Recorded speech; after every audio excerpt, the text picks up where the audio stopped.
আসসালামু আলাইকুম, সবাইকে স্বাগত জানিয়ে শুরু করছি বাংলা ভিশনের নির্বাচন উপলক্ষে বিশেষ আয়োজন ভোটের সমীকরণ। আপনাদের সাথে আছে আমি সুজন মাহমুদ। দর্শক, আমরা আমাদের প্রত্যেকটা আয়োজনে আমরা এক একটা বিভাগের ভোট নিয়ে, সেখানকার নির্বাচন নিয়ে নানা রকমের সমীকরণ করে থাকি, নানা রকমের পর্যালোচনা বিশ্লেষণ করে থাকি। সে পর্যায়ে আমাদের আজকে আমরা যে বিভাগটি নিয়ে আলোচনা করবো এটা হলো রাজশাহী বিভাগ। আমাদের সাথে এই বিষয়ে কথা বলার জন্য আমাদের সাথে আছেন বৈশাখী টেলিভিশনের সিএনই তৌহিদ শান্ত এবং একই সাথে বাংলা ভিশনের চিফ রিপোর্টার জাহাঙ্গীর আঙ্কন। আপনাদের দুজনকে স্বাগত জানাচ্ছি। ধন্যবাদ। আমাদের সাথে একই সাথে এই আলোচনায় যুক্ত আছেন বাংলা ভিশনের রাজশাহী বিভাগের বিভিন্ন জেলায় কর্মরত আমাদের সহকর্মীবৃন্দ, অনলাইনে যুক্ত আছেন তারা। আমি যদি তাদের একটু পরিচয় করে দিই, আমার ওপর প্রথমে আছেন চাঁপাইনবাবগঞ্জের আমাদের সহকর্মী নাদিম হোসেন। এরপরে আছেন বগুড়া থেকে আমাদের বগুড়ার সহকর্মী আব্দুর রহিম বগরা ভাই। একই সাথে আছেন নাটোর জেলার আমাদের সহকর্মী কামরুল হাসান। রাজশাহী জেলার আমাদের সহকর্মী পরিতোষ আদিত্য।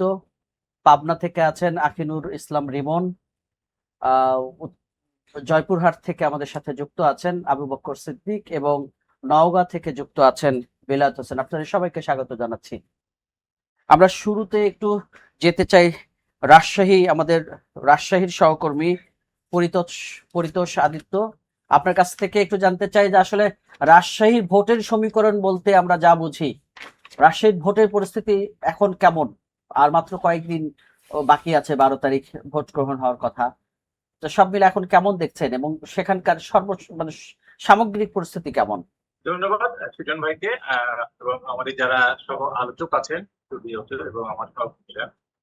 আপনারা জানেন যে রাজশাহীতে 6টি আসন রয়েছে এবং 6টি আসনে মূলত জামাত এবং বিএনপির প্রার্থীদের মধ্যেই মূল প্রতিদ্বন্দ্বিতা হবে এবং অন্যান্য যারা আছেন তাদেরও প্রচারণা সহ যে বড় দলের প্রার্থী রয়েছে তাদেরও এখন প্রচারণা শেষ মুহূর্তে প্রচারণা ব্যস্ত সময় তারা পার করছেন। সকাল থেকে রাত পর্যন্ত আমরা দেখছি তাদের ওয়ার্ড ভিত্তিক যে প্রচারণা গুলো জেলার যে ইউনিয়ন পর্যায়ে প্রচারণা গুলো চলছে। পাশাপাশি আপনার 2টা থেকে রাত 8টা পর্যন্ত যে মাইকিং এর যে বিষয়টি আছে সেভাবেই তারা আচরণবিধির মধ্যেই তারা নির্বাচনের মাইকিং করছে। আমি যদি আসন ভিত্তিক যদি আমি একটু বলতে চাই যে রাজশাহীর এক আসন অর্থাৎ তানোর এবং গোদাগাড়ি মিলে যে আসনটি রয়েছে এই আসনটি হচ্ছে রাজশাহীতে 2টি আসন ভিআইপি আসন বলা হয়, তার মধ্যে এই একটি আসন রয়েছে। এর কারণ হচ্ছে যে এই আসন থেকে যারাই নির্বাচিত হন তারাই মন্ত্রী অথবা প্রতিমন্ত্রী নির্বাচিত হন এবং এছাড়া এই আসনটিতে এবার যারা নির্বাচনে প্রতিদ্বন্দ্বিতা করতেন তার মধ্যে বিএনপির যিনি আছেন মেজর জেনারেল শরীফ উদ্দিন অবসরপ্রাপ্ত, তিনি প্রয়াত বেগম খালেদা জিয়ার উপদেষ্টা এবং তিনি রাজনৈতিক সচিবও ছিলেন একসময়। এবং পাশাপাশি জামাতের যিনি প্রার্থী রয়েছেন আপনারা জানলেন যে কেন্দ্রের নায়েবে আমির মুজিবুর রহমান, এর পাশাপাশি এবি পার্টির আব্দুর রহমান এবং গণ অধিকার পরিষদের মীর মোহাম্মদ শাহজাহান প্রতিদ্বন্দ্বিতা করছে। এখানে যারা প্রতিদ্বন্দ্বিতা করছে এখন পর্যন্ত তাদের পক্ষ থেকে যে আচরণ ভঙ্গের তেমন গুরুতর কোনো অভিযোগ কিন্তু পাওয়া যায়নি। তারা তাদের মতো করে প্রচারণা চালিয়ে যাচ্ছে। এই আসনটির যদি আমি একটু ভোটারের পরিসংখ্যান আমরা একটু দিতে চাই তাহলে তানোর গোদাগাড়ি মোট 4,87,000 ভোট রয়েছে এবং ভোটার রয়েছেন এবং এর মধ্যে পুরুষ ভোটার রয়েছে 2,33,000-এর উপরে এবং মহিলা ভোটার রয়েছে 2,34,000, অর্থাৎ খুব কাছাকাছি কিন্তু ভোটার রয়েছে। এবং তৃতীয় লিঙ্গের যে ভোটার যারা রয়েছে 3 জন এবং সবচেয়ে বড় যে বিষয়টি এবার এই আসনটিতে 27,300 উপরে কিন্তু নতুন ভোটার এখানে। আদিত্য ভাই, এই পরিসংখ্যানটা মনে হয় সবাই আমরা জানি, একই সাথে ভোটাররাও ইতিমধ্যে জেনে গেছেন যে আসলে এখন শুধু আপনি একটু মাঠের পরিস্থিতিটা জানবেন যে সেখানকার যদি প্রেডিকশন করতে বলা হয় আপনাকে, এখনকার শেষ প্রেডিকশন মানে শেষ দিকের প্রেডিকশনটা আপনারা কি দেখছেন? রাজশাহী এক আসনে যে মেজর জেনারেল শরীফ উদ্দিন এবং অধ্যাপক মুজিবুর রহমান জামাতের এই দুজনের মধ্যে মূল প্রতিদ্বন্দ্বিতাটা হবে। কিন্তু সবচেয়ে বড় যে বিষয়টি রাজশাহীর 6টি আসনে কিন্তু বিএনপির কোন্দল চরম আকারে আছে এবং এখানেও কিন্তু তার ব্যতিক্রম ঘটেনি। এবং এখানে যিনি সুলতানুল ইসলাম তারেক, যিনি বিএনপি নেতা এবং শিল্পপতি, তিনি শেষ মুহূর্তে পর্যন্ত তিনি মাঠে ছিলেন এবং মনোনয়নপত্র প্রত্যাহারের শেষ দিন পর্যন্ত তিনি ছিলেন এবং কেন্দ্রের নির্দেশে তিনি মনোনয়নপত্র প্রত্যাহার করেছেন, কিন্তু তারপরও তার যে নেতাকর্মী বা কর্মী সমর্থক যারা রয়েছে তাদের কিন্তু মান অভিমান কিন্তু কমেনি। তো এই মান অভিমান না কমার কারণে কিন্তু একটা প্রভাব পড়ছে এবং হয়তোবা যদি তারা ঠিক করতে না পারে তাহলে বিএনপি এর জন্য হয়তোবা এক্ষেত্রে বিশাল একটা প্রভাব পড়তে পারে। তাছাড়া এখানে যে ভোটের যে বিষয়গুলো, এখানে বরাবরই কিন্তু বিএনপি আপনার এখানে জয়লাভ করে আসছে। শুধু স্বাধীনতার পর একবার যে মুজিবুর রহমান যিনি প্রার্থী হয়েছেন তিনি এই আসন থেকে জয়লাভ করেছিল। আর আমি যদি রাজশাহী 2 আসনে যে বিষয়টা বলি, 2 আসনে এখানে বিএনপির যিনি দাঁড়িয়েছেন তিনি হচ্ছেন মিজানুর রহমান মিনু। তিনি হচ্ছেন বিএনপির চেয়ারপারসনের উপদেষ্টা এবং যিনি হচ্ছে আপনার জামাত থেকে যিনি দাঁড়িয়েছেন তিনি মোহাম্মদ জাহাঙ্গীর। মূলত এই দুজনের মধ্যেই কিন্তু এই হচ্ছে প্রতিদ্বন্দ্বিতা হবে। এখানেও মিজানুর রহমান মিনুর দিকে পাল্লা ভারী, কারণ আপনারা জানেন যে মিজানুর রহমান মিনু 17 বছর মেয়র ছিলেন এবং 5 বছর এমপি ছিলেন। তিনি ওই সময় প্রচুর কাজ করেছেন এবং তিনি সাধারণ মানুষের মধ্যে, এখানে একটা বিষয় তো আছে যে এখানে মিজানুর রহমান মিনু শুধু তার দলীয় নেতাকর্মী না বা সমর্থক না, তিনি সব দলের নেতাদের বা কর্মীদের বা মানুষের তার প্রতি একটা আলাদা একটা ইয়ে আছে, তার ম্যাজিক আছে এবং তাকে সবাই ভালোবাসে। এই কারণে কিন্তু তার ব্যক্তি ইমেজেও এখানে একটা কাজ করবে। তাছাড়া এখানেও আপনার দলীয় যে বিষয়টি কোন্দল, এখানেও দলীয় কোন্দল আছে, বিএনপি কোন্দল আছে। নতুন কমিটি পুরাতন কমিটি নিয়ে একটা দ্বন্দ্ব ছিল, এখন পর্যন্ত সেটা আছে, তবে তারা নিজ নিজ ভাবে তারা মাঠে রয়েছে। রাজশাহীর যদি 3 আসনটির কথা যদি আমরা বলতে চাই, 3 আসন পেতে আছেন বিএনপির প্রার্থী আছেন শফিকুল হক মিলন আছেন এবং যিনি কেন্দ্রের ত্রাণ এবং পুনর্বাসন সহ সম্পাদক, এবং জামাত ইসলামের যিনি প্রার্থী রয়েছেন তিনি হচ্ছে অধ্যাপক আবুল কালাম আজাদ, যিনি হরগ্রাম ইউনিয়নের চেয়ারম্যান ছিলেন, দীর্ঘদিন চেয়ারম্যান ছিলেন। এই দুজনের মধ্যে কিন্তু মূল প্রতিদ্বন্দ্বিতাটা হবে। তবে এখানেও যে আমি যেটা বলছিলাম যে বিএনপির যে দলীয় কোন্দল, এখানেও দলীয় কোন্দল আছে। এখানে আরেকজন বিএনপির পদ প্রত্যাশী ছিলেন রায়হানুল ইসলাম রায়হান, তার কর্মী সমর্থকরাও কিন্তু এখন একটু অভিমানেই আছে। তবে হয়তো আরো কয়েকদিন যেহেতু তাদের সময় আছে, তারা হয়তো এর মধ্যে হয়তো তারা ইয়ে করতে পারে। তবে এখানে জয় পরাজয়ের বিষয়টা এখানেও বিএনপি বরাবরই ভালো করে আসছে। এখান থেকে কখনোই জামাত নির্বাচিত হতে পারে নাই। আপনার 2008 সালের পর থেকে এখানে আওয়ামী লীগের প্রার্থীরা এখানে জয়লাভ হয়ে আসছিল, কিন্তু তার আগে যে আমরা যদি আমরা দেখতে চাই সেখানে কিন্তু বিএনপির প্রাণালাই ভারী ছিল এবং বিএনপির প্রার্থীরা কিন্তু পাশ করে এসছে। এখানে আরেকটা বিষয় যেটা বলতে চাই যে এখানে শুধু রাজশাহীর 2-1টি আসন না, রাজশাহীর 6টি আসনেই কিন্তু বেকার সমস্যা রয়েছে। এখানেও বেকার সমস্যা রয়েছে বা আরো অন্যান্য যে সমস্যাগুলো রয়েছে। রাজশাহীর 4 আসন, আপনার 6টি আসনের মধ্যে এটি হচ্ছে বাগমারা নিয়ে যে আসনটি, এখানে বাগমারার যিনি এর আগে উপজেলা চেয়ারম্যান ছিলেন বিএম জিয়াউর রহমানকে বিএনপি করা হয়েছে। পাশাপাশি এখানে জামাতের প্রার্থী রয়েছেন ডাক্তার আব্দুল বারী সরকার। এই দুজনের মধ্যে এখানে প্রতিদ্বন্দ্বিতা হবে। তবে অন্যান্য আসনের চাইতে কিন্তু এখানে বিএনপি এবং জামাতের জয় পরাজয় যদি আমরা বলতে চাই, এখানে যে কেউ জয়ী হতে পারে, কারণ এখানে বরাবর বিএনপি এটি শক্ত ঘাঁটি হলে পরেও এখানে কিন্তু বিএনপির কোন্দল সবচেয়ে বেশি এবং এখন পর্যন্ত সেই কোন্দল গুলো তারা নিরসন করতে পারেনি।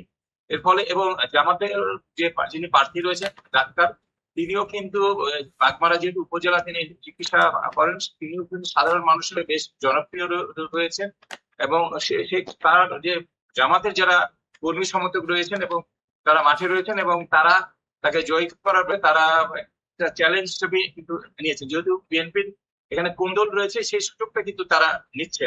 তার মানে আপনি বলতে চাচ্ছেন যে এই আসনে জামাতের পাল্লাটাই কিছুটা ভারী দেখছেন, মানে সেই সম্ভাবনাটাই কি আপনি একটু বেশি দেখছেন? সম্ভাবনাটা আছে, কারণ যেহেতু আপনার বিএনপির এখানে একাধিক গ্রুপ এবং যখন মনোনয়ন তারা পেয়েছিল তখন তারা চাননি যে জিয়াউর রহমান জিয়া এখান থেকে নমিনেশন পাক, এবং শেষ পর্যন্ত তারা বেশ কয়েকজন 5 থেকে 6 জন প্রার্থী তারা একযোগে তারা এবং বলেছিল যে তাকে প্রার্থীতা না দেওয়ার জন্য।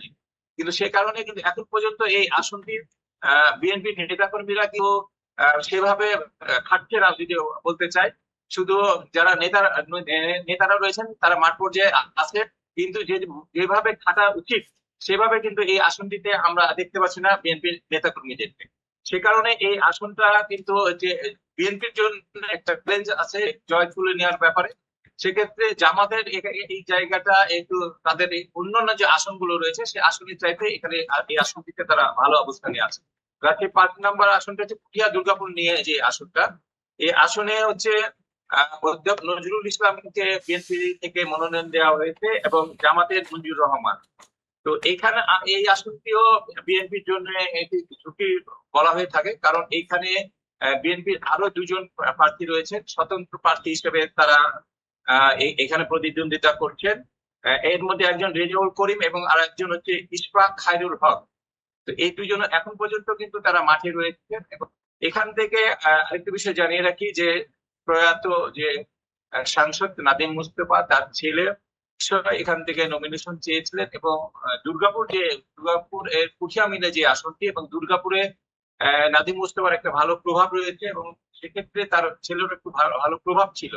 তো এই এখন পর্যন্ত এই দুর্গাপুরের যে বিএনপির যারা এখনো কিন্তু বিএনপি প্রার্থী বিমুখ আছে, যারা আমরা যতটুকু জানতে পেরেছি এখনো বিএনপির যিনি প্রার্থী এখন পর্যন্ত তাদেরকে এখনো তাদের নিয়ে নিজের আয়ত্তে নিতে পারেনি। এই জন্য এই আসনটা কিন্তু বিএনপির জন্য একটি ঝুঁকিপূর্ণ আসন হিসেবে চিহ্নিত করা হয়েছে। আরেকটা যে রাজশাহী যে ছয় আসন যে রয়েছে, সর্বশেষ যে আসনটা রয়েছে বাঘাট চারঘাট যে আসনটি, এই আসনটিতে আপনারা জানেন আবু সাইদ চাঁদ শুধু রাজশাহী না সারা বাংলাদেশের একজন আলোচিত একজন ব্যক্তি।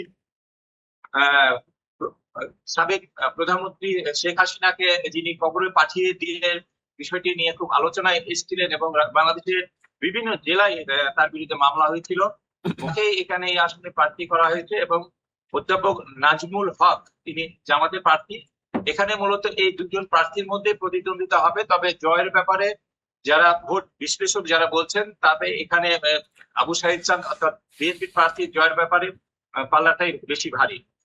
তো আরেকটি বিষয় আপনাদেরকে জানিয়ে রাখি যে রাজশাহীতে যারা আওয়ামী লীগের যারা সাধারণ ভোটার যারা রয়েছে এবং যারা সংখ্যালঘু বা যারা অমুসলিম যারা ভোটার রয়েছে তাদের একটা বিশ্লেষণে দেখা গেছে বা যারা মাঠ পর্যায়ে জরিপে যেটা দেখা গেছে তাদের কিন্তু অধিকাংশই কিন্তু বিএনপির প্রার্থীর দিকেই তারা অর্থাৎ ধানের শীষের পক্ষেই তারা রায় দিবে। এমনটি বিভিন্ন জায়গায় হিন্দু সম্প্রদায়ের যে সংগঠনগুলো রয়েছে বিশেষ করে এই ব্যাপারে আপনারা জানেন যে বিএনপির হচ্ছে নির্বাহী কমিটির সদস্য রমেশ দল এবং আরেকজন রয়েছেন দেবাশিস রায় মধু, তারা কিন্তু মাঠ পর্যায়ে হিন্দু ভোটার গুলো রয়েছে তাদেরকে একত্রিত করে যাতে ধানের শীষের ভোট যাতে পরে সে ব্যাপারেও তারা কিন্তু মাঠ পর্যায়ে কাজ করছে এবং বেশ কিছু তারা যে মাঠ পর্যায়ে থেকে তারা সাড়া পেয়েছে বলেও তারা আমাদেরকে জানিয়েছে। এই ছিল রাজশাহীর যে সার্বিক যে পরিস্থিতি ভোটের পরিস্থিতি। তবে মোট কথা হচ্ছে যে এখানে প্রত্যেকটি 6টি আসনে বিএনপির কিন্তু কোন্দল রয়েছে। এই কোন্দলগুলো যদি তারা নিরসন করতে না পারে তাহলে জয় পরাজয় কিন্তু যেটা মাঠ পর্যায়ে যে রিপোর্টগুলো আসছে সেগুলো অনেক সময় পরিবর্তন হয়ে যেতে পারে। ধন্যবাদ আদিত্য ভাই। এখন আপনার এই বক্তব্য সম্পর্কে আমাদের এখানে দুইজন অতিথি আছেন, এর মধ্যে তৌহিদ শান্ত ভাই, আপনাকে আপনার উদ্দেশ্যে একটা প্রশ্ন ওনার রয়েছে। জি আদিত্য ভাই, আপনার কথাই বোঝা গেল যে এই মিজানুর রহমান মিনু এবং আবু সাইদ চাঁদ এই দুইটা আসন মোটামুটি কনফার্ম। মিজানুর রহমান মিনু সে আমরা এমনিতে তার আগেকার যে পোর্টফোলিও সেখান থেকে জানি যে সে আওয়ামী লীগের ভোট এমনিই টানবেন, কারণ সে একসময় ছাত্রমৈত্রী করতেন, সেখান থেকে সে ওইখানকার ওই ইয়েটা টানবেন। আর আবু সাইদ চাঁদ তার সে পরিবহন ছিলেন, একসময় শ্রমিক নেতা ছিলেন, সেখান থেকে সে অনেক যে জায়গা থেকে তিনি জিতবেন। নাদিম মোস্তফার আসনটা আসলে কি অবস্থা এখন? নাদিম মোস্তফা কিন্তু ওখানে একটা ভাইটাল ছিল। নাদিম মোস্তফা আমি তো দুটো আসলে বলেছি সবচেয়ে বিএনপির জন্য চ্যালেঞ্জ, তার মধ্যে পুঠিয়া দুর্গাপুরে যে নাদিম মোস্তফার কথা বলছিলেন প্রয়াত বিএনপি নেতা, এই আসনটি খুবই ঝুঁকিপূর্ণ বিএনপির জন্য, কারণ বরাবরই কিন্তু এই আসনে নিরপেক্ষ নির্বাচন হলে পরে কিন্তু বিপুল ভোটের ব্যবধানে বিএনপি প্রার্থীরা কিন্তু এটা তো বিএনপির আসন ছিল, এটা ফিক্সড আসন ছিল। হ্যাঁ, এটা ছিল, এখনো কিন্তু বিএনপি দূরে আছে, কিন্তু এখানে যে বিষয়টি হয়েছে সেখানে বিএনপি এখনো ঐক্যবদ্ধ ভাবে কিন্তু নামে নাই। বিএনপি তবে যদি এই কয়েকদিনের মধ্যে যদি আবার ঐক্যবদ্ধ ভাবে বিএনপি মাঠে নামানো যায় বা ধানের শীষের পক্ষে যদি কাজ করানো যায়, তাহলে এখানেও কিন্তু ধানের শীষের বিপুল ভোটে নির্বাচিত হবেন। এটা মাঠ পর্যায়ে যে জরিপটা আছে সেই জরিপটা এটা বলা যেতে পারে। আরেকটা বিষয় যেটা আপনি বলছিলেন যে মিজানুর রহমান মিনু কিন্তু আগে কি করতেন সে বিষয়টা না। তিনি যেহেতু 17 বছর রাজশাহী সিটি কর্পোরেশনের মেয়র ছিলেন, 5 বছর এমপি ছিলেন, তিনি ওই সময় প্রচুর কাজ করেছেন এবং তিনি কিন্তু জননন্দিত নেতা হিসেবে রাজশাহীতে পরিচিত। কারণ সকালবেলায় রিক্সা নিয়ে কিন্তু বের হন, গোটা রাজশাহী শহর সে কিন্তু ঘুরেন এবং সাধারণ মোড়গুলোতে সে কিন্তু আড্ডা দেয়। তো সেই কারণে কিন্তু সাধারণ মানুষের কিন্তু তার প্রতি একটা আলাদা এখানে একটা দলমত ভালোবাসা কিন্তু নির্বিশেষে তার একটা রয়েছে। অবস্থান আছে। জি জি, ধন্যবাদ আদিত্যদা, আপনাকে ধন্যবাদ জানাচ্ছি।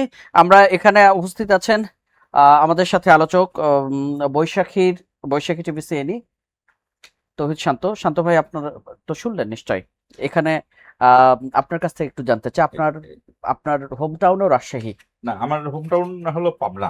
পাবনা, মানে পাবনাও রাজশাহী বিভাগের ঝামেলা আছে। হ্যাঁ, বিভাগের মধ্যে আপনার হোম টাউন, রাজশাহীতে আমি অনেকবার গিয়েছি।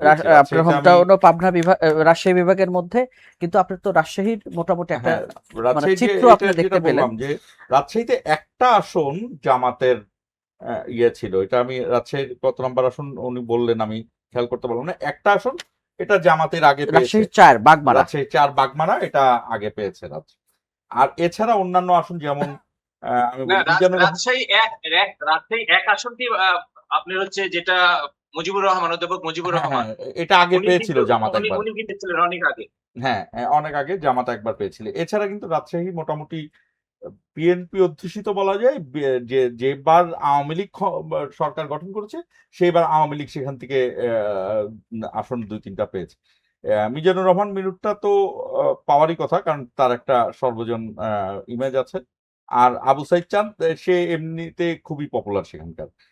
আর অন্য আসনগুলো যদি হিসাব করা হয়, এটি কিন্তু 50 থেকে 55% বিএনপির হাতেই থাকার কথা, এবং ইনক্লুডিং যদি আওয়ামী লীগের ভোটার এবং যেটি উনি বললেন যে সনাতন ধর্মের যাদের ভোটার আছে, এই ভোট রাজশাহীতে প্রচুর ভোট, এই ভোটগুলো মিলে বিএনপি ইজিলি বিএনপির হাতে আসতে পারতো। সেইখানে এবার তো জামাত একটু ক্যারিসমেটিক একটা ইয়ে নিচ্ছে যে জামাত সবাইকে নিয়ে এগোবে। আর জামাতের জন্য এটা অনেক চ্যালেঞ্জ। জামাত হঠাৎ করে 4th বা 5th দলের থেকে সে জাম্প করছে 2nd দলে, যে কারণে জামাত একটু ইয়ে দেখাতে পারে। তা আমার মনে হয় যেটা যতটুকু এখনো মনে হয় যে আমাদের কিন্তু ওই যে আমরা বলি না পরীক্ষার আগের রাতটা অনেক বড় ফ্যাক্টর, এখনো ভোটের আগের দিনটা বা তার আগের দিনটা এখনো ফ্যাক্টর। এই নাদিম মোস্তফার আসনটা যদি নাদিম মোস্তফার পরিবার থেকে বা ইয়ে থেকে যদি এরা মাঠে নেমে আসে, এটা খুব সহজ হয়ে যাবে। তার ছেলেও প্রার্থী হয়েছে এখন, মানে সেখানে কিন্তু বিএনপি প্রার্থী অন্য আরেকজন। এই জায়গাতেই হলো সমস্যা। আমি এতটুকুই, আমি রাজশাহীতে যতটুকু বুঝি এই হলো সমীকরণ আমার কাছে মনে হয়। জি, ধন্যবাদ আপনাকে। আমাদের জাহাঙ্গীর ভাই, আপনার কাছে জানতে চাচ্ছি, আমাদের বাংলা ভিশনের প্রধান প্রতিবেদক, কিছুদিন আগে তারেক রহমানের একটা সফর ছিলেন রাজশাহী থেকে উত্তরবঙ্গে, আপনি এই সফর সঙ্গী ছিলেন, সেখানে আসলে কি দেখেছেন? আসলে ওই সফরের বাইরেও তো আপনারা সাংবাদিকরা, আমরা যখন কোথাও যাই সেখানে অন্য দৃষ্টিতে আমরা ওখানকার পরিস্থিতি পর্যবেক্ষণ করার চেষ্টা করি। আপনার পর্যবেক্ষণ কি? দুইটা পার্ট এই জায়গায়। এটা হচ্ছে তারেক রহমানের সফর, এবং আমরা যেটি দেখেছি তারেক রহমান আসলেই সারা দেশেই অন্যরকম একটা তার ক্রেজ। তিনি তার যেই নতুন তারেক রহমানকে জনগণ দেখছে। আমরা যখন রাজশাহী দেখলাম, নওগাঁতে দেখলাম, রংপুরে দেখলাম, বা সারা দেশেই এই গতানুগতিক মানে বক্তব্যের বাইরে গিয়ে তারেক রহমান মানে তার নিজস্ব একটা স্টাইল তিনি দাঁড় করিয়েছেন, যে সংলাপের মতো মানুষের কাছে জানতে চাওয়া তাদের কি প্রবলেম। এবং তারেক রহমান যেটি আমি আরো দেখলাম যে প্রতিটি অঞ্চল নিয়ে ওনার একটা আলাদা একটা গবেষণা আছে, এবং ওই অঞ্চলে কি প্রবলেম, মানে কি দিলে ওই অঞ্চলের উন্নয়ন হবে, মানে তাদের ওখানে শিল্পায়নের কি অবস্থা, বেকারত্বের কি অবস্থা, নারীদের কি অবস্থা, প্রতিটি মানে সেক্টর অনুযায়ী ওনার কাছে তথ্য আছে। এটা তার হঠাৎ করে না, এটা দীর্ঘদিন ধরে হ্যাঁ, এটা খুব সুন্দর করে আমরা যেটা দেখেছি গবেষণা আগে করে যে আসছেন। গতানুগতিক স্টেজে দাঁড়িয়ে ডায়াসে দাঁড়িয়ে বক্তব্য রাখেন। তারেক রহমান কিন্তু ডাটা ধরে ধরে ওই অঞ্চলে কি প্রবলেম, উনি কি করতে চান, জনগণ কি চায় তার একটা মানে মত বিনিময় সবার মতো তিনি সবগুলি সবাই করেছেন। তো এটা তো গেল একটা পার্ট। আরেকটা পার্ট আমরা যেহেতু সাংবাদিক, আপনি বলেছেন যে আমরা বিভিন্ন মানুষের সাথে কথা বলি। তো সেটা হচ্ছে যে শান্ত ভাই যেটা বলছিলেন যে রাজশাহীটা বিএনপি অধ্যুষিত এলাকা, এটা মানে আজীবনই আমরা যখন দেখেছি যে যে আপনার 14 আন্দোলন, তারপরে যে সবসময় যত বড় বড় আমরা আন্দোলন খালেদা হয়েছে জিয়ার যে সমাবেশগুলো হতো ওই সময়ও দেখা যেত তখন একই। এই আন্দোলনগুলিতে রাজশাহী কিন্তু সবসময় আপনার সারা দেশ থেকে অন্যরকম একটা বিষয়, রাজশাহী সাতক্ষীরা ওই অঞ্চলটা বিশেষ করে রাজশাহী। তো সেইটা ধরেন এখন জামাত যেটা বলছিলেন যে জাম দিয়ে মানে পরিস্থিতির কারণেই জামাত ওই জায়গাটা চলে আসছে, যেহেতু মানে অন্য একটা বড় একটা দল এই মুহূর্তে নিষিদ্ধ বা কার্যক্রম নাই, সেই জায়গাটা জামাত চলে আসছে। তার মানে এই না যে একেবারেই আপনার যে তাদের ভোট ব্যাংক বেড়েছে, সেটাও সত্যি কথা, কিন্তু সেটা কতটুকু বেড়েছে? সেটা কি একেবারে রাজশাহীর যে ঘাঁটি সেটা কি মানে পুরোটা দখল করে নেওয়ার মতো? না, এতটা না। বেড়েছে, বাট মানে যেটা ওইরকম 20,000 ছিল সেটা হয়তো বা 40 হয়েছে, হয়েছে, কিন্তু কিন্তু এটা 1 নির্বাচনে লাখ জয়ী হয়নি। হওয়ার জন্য 1 লাখ অতিক্রম করা হ্যাঁ, দরকার। আমার বক্তব্য রয়েছে ভোট বেড়েছে, এটা নিয়ে এটা কেউ দ্বিমত করছে না, বাট ওইটুকু হয় না। বাট রাজশাহী আদিত্য যেটা বলছিলেন যে যে একটা বড় দল দীর্ঘ লড়াই সংগ্রাম করেছে গত 17টি বছর, সবার অবদান আছে, সেটা অস্বীকার করার উপায় নেই, কিন্তু মানুষকে নমিনেশন দিতে হবে একজন। তো সেক্ষেত্রে কাউকে না কাউকে তো বেছে নিতে হয়েছে, এবং যারা অবদান 17 বছর রেখেছেন, মামলা খেয়েছেন, গুম হয়েছেন, এই যে আবু সাইদ চাঁদ, তাকে এই বয়সে মানে তাকে নিষ্ঠুর নির্যাতন করা হয়েছে কারাগারে নিয়ে। এবং সে কোন সময় এই ওই যে ঠিক যে আছে, কথাটা বললো যে এবং শেখ হাসিনাকে কবর পাঠানো, এটা কিন্তু খুব ক্রুশিয়াল মোমেন্টে সে এই ক্রুশিয়াল কথা মোমেন্টে, বলছে। এখন জাস্ট ওনার পতনের কিছুদিন হ্যাঁ আগে। হ্যাঁ মানে এই আবু সাইদ চাঁদ সাহেব উনি যেই ত্যাগ, তার যে ত্যাগ, তার যেই মানে শ্রম, এরকম আরো অনেকের এই শ্রম আছে। এখন একজন আবু সাইদ চাঁদ নমিনেশন পেয়েছেন, বাকিরা তো মনে কষ্ট থাকবেনি।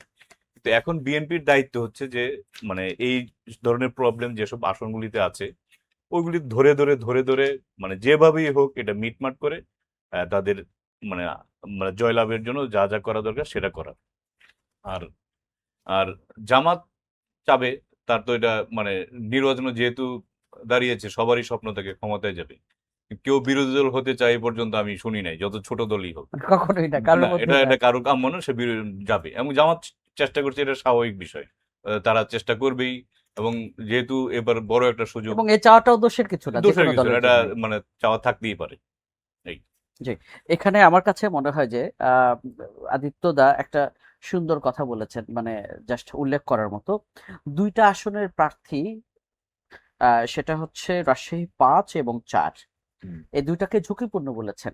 সেই জায়গা থেকে এই 2টা বিএনপির যে মনোনীত প্রার্থী, তার বিরুদ্ধে অন্য যারা বিএনপির মনোনয়নের জন্য মনোনয়ন প্রত্যাশী ছিলেন তারা একজোট হয়েছিলেন। এখন এই একজোট হয়েছিলেন যে তাকে বাদ দিয়ে অন্য যাকে দিবেন তার পক্ষে সবাই কাজ করবেন, কিন্তু এটা কাজ হয়নি। হয়তোবা সেই বিষয়টা নিয়ে এখন বিএনপি চেষ্টা করবেন যে আসলে তাদের সবাইকে ডেকে একটা সমঝোতায় পৌঁছানোর জন্য। যদি এই সমঝোতা হয় তাহলে এই 2 আসনে ঝুঁকি মুক্ত হবে বলেই মনে করা হচ্ছে। আপনার এখনকার যে পরিস্থিতি আমি বলি আপনাকে, আহ, মানে এটা এটা কাউকে ছোট করার জন্য বলছি না। বিএনপি হলো সে যদি 70 থাকতো সে উঠে 90-তে উঠছে। আর জামাত সে যদি 30-এ থাকতো বা 40-এ থাকতো সে উঠে কিন্তু 60-এ উঠছে। এখন আপনার আমি বলি যে একটা গাড়ি আপনার 2000 সিসির গাড়ি, সেইটা চালায় আপনি কত জোরে নিতে পারবেন? আমি জামাতের ক্ষেত্রে বলতেছি, জামাত কিন্তু জাম্প করেছে এবং সে সবচেয়ে বড় ফ্লাইটাই দিয়েছে।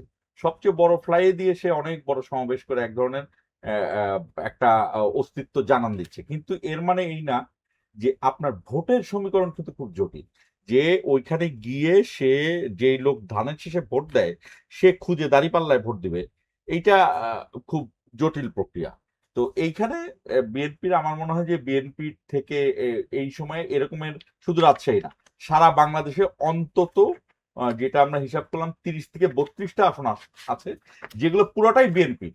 শুধুমাত্র একটু আলাপ আলোচনাটা লাস্ট মোমেন্টে করা দরকার। জি, ধন্যবাদ। সেখান আমরা থেকে আমরা যাওয়া। তো রাজশাহীর গল্প শুনলাম, এখন আমরা একটু যেতে চাই বগুড়ায়। বগুড়া আমাদের সহকর্মী আব্দুর রহিম বগরা ভাই, উনি খুব প্রবীণ একজন সাংবাদিক, দীর্ঘ বাংলা ভিশনের শুরু থেকে শেষ মানে আছেন। একই সাথে আহ বগুড়ার একজন ইতিহাসবিদ হিসেবে পরিচিত। বগরা ভাই, আপনি আমাকে শুনতে পাচ্ছেন? কি ভাই? হ্যাঁ হ্যাঁ হ্যাঁ, আপনার সব কথা শুনতে পাচ্ছি। আমার উচ্চমার্গের প্রশংসা করলেন। বগরা ভাই, সুজন আমাদেরকে ভাই, একটু আমাদের আপনি নিশ্চয় জানেন যে আমরা ভোটের সমীকরণ নিয়ে আলোচনা করছি। বগুড়ার ভোটের সমীকরণ বা ভোটের পরিস্থিতি কি, এখন একদম শেষ দিকে এসেছি, এটা একটু জানাবেন আমাদেরকে। আপনার বগুড়াকে বলা হয় বিএনপির ঘাঁটি। এটা কেন বলা হয়? এই উত্তরে আমি যদি দেখতে পাই, সেটি হচ্ছে যে জিয়াউর রহমানের জন্মস্থান এই বগুড়ার গাবতলী বাগদারি গ্রাম। আপনার কথা খুব আস্তে আস্তে শুনছি, আপনি যদি আরেকটু একটু মাইক্রোফোনটা কাছে নিয়ে বলতেন। জিয়াউর রহমানের জন্মস্থান বগুড়ার গাবতলী বাগবাড়ি। 1973 সালে যখন তিনি ক্ষমতায় অধিষ্ঠিত হয়ে বগুড়ায় আসেন,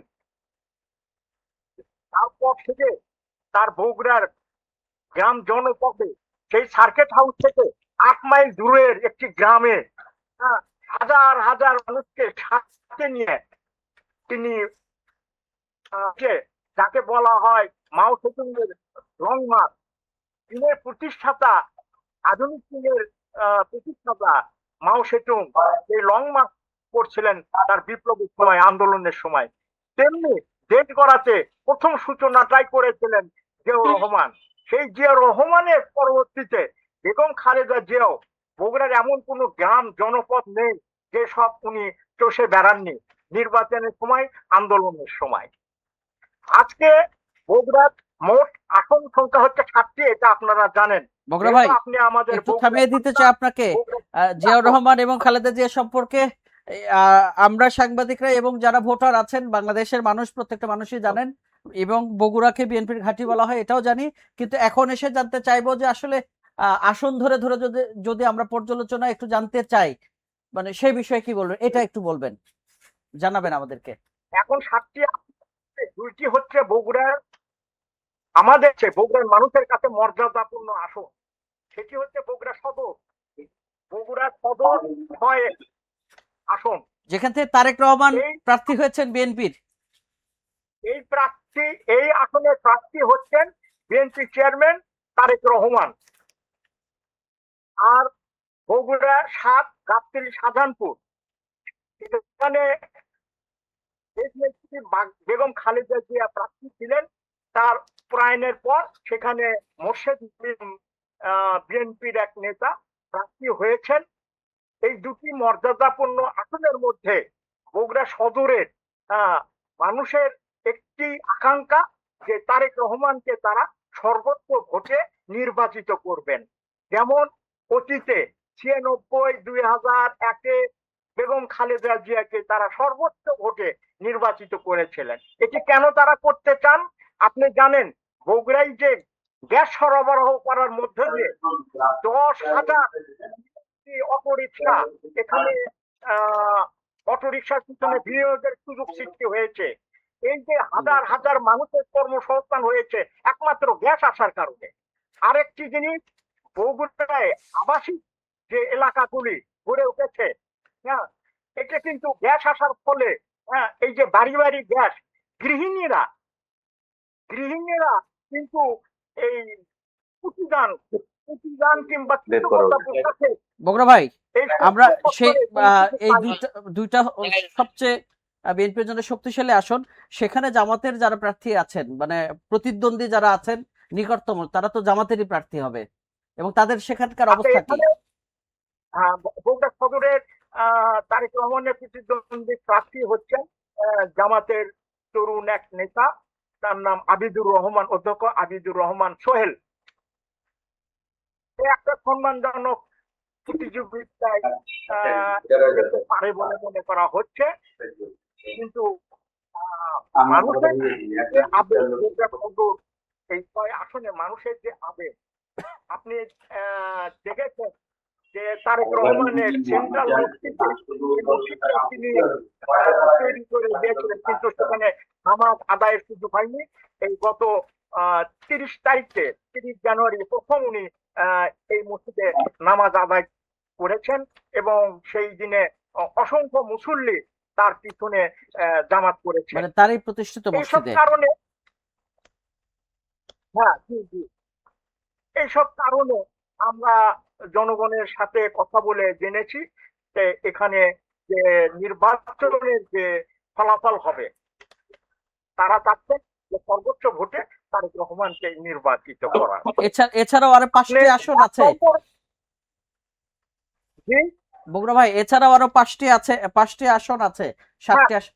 5টির মধ্যে আমি আপনার এলাকার এখানে সংযুক্ত হওয়ার আগে আমি সর্বশেষ খবর নিয়েছি বগুড়া 1, যেটা হচ্ছে সারিয়াকান্দি সোনাতলা, যেটা গত কয়েকদিন ধরেই একটা মানে শঙ্কা ছিল, আশঙ্কা প্রকাশ করা হতো, কিন্তু সর্বশেষ আমি যে খবরটি পেয়েছিলাম সেটি হচ্ছে সারিয়াকান্দি এবং সোনাতলার যে মুক্তিযোদ্ধা ভাইয়েরা আছেন, তারা এখন কাজী রফিক, যিনি বিএনপির ক্যান্ডিডেট, উনি সাবেক এমপি, ওনার পক্ষে প্রচারণায় নেমেছেন এবং ওখানকার একজন বিএনপির প্রার্থী, দীর্ঘদিন ধরে দল করা জাকির সাহেব, তিনিও তার লোকবল নিয়ে মাঠে অলরেডি প্রচারণায় নেমে পড়েছেন। চরের ভিতর যে সব অভিমানী বিএনপির নেতারা ছিলেন, তারাও মাঠে ভোটারদের কাছে বাড়ি বাড়ি যাওয়া শুরু করেছেন এবং তারাও কাজ করছেন। এই যে ব্যবধানটা ছিল, এটা ঘনিষ্ঠতা লাভ করেছে বলে আমি সর্বশেষ খবর পেলাম। বগুড়া 2 শিবগঞ্জ, সেখানে বেশ কয়েকজন হাইব্রিড প্রার্থী, বিএনপির প্রার্থী হচ্ছে মীর শাহ আলম, তারপরে আছেন আমাদের 5 দলীয় জোটের নাগরিক ঐক্যের প্রার্থী, নাগরিক ঐক্যের সভাপতি মাহমুদুর রহমান মাহমুদুর রহমান, মস্তানগড় 2, তারপরে আছেন জাতীয় পার্টি নাঙ্গল মার্কার আপনার শরীফুল ইসলাম জিন্নাহ, যিনি বিগত সরকারের সময় পরপর 3 বার ওই আসনে সংসদ সদস্য ছিলেন। তিনি আবারও মনোনয়নপত্র দাখিল করেছেন। ওই আসনে মোট 7 জন জামাত প্রার্থী হচ্ছেন আপনার মৌলানা শাহাদুজ্জামান। মৌলানা শাহাদুজ্জামান 1991 থেকে 96 পর্যন্ত যে সংসদটা ছিল, সেই সংসদে কিন্তু বিএনপি প্রার্থী হারিয়ে নির্বাচিত হয়েছিলেন। কিন্তু আজকে এই আসনে প্রতিদ্বন্দ্বিতা হবে। সর্বশেষ আমি খবর নিয়েছি এখানে যুক্ত হওয়ার আগ পর্যন্ত, সেটি হচ্ছে যে প্রতিদ্বন্দ্বিতা চরমে উঠলেও সেখানে মীর শাহ আলম বের হয়ে আসার সম্ভাবনা রয়ে গেছে।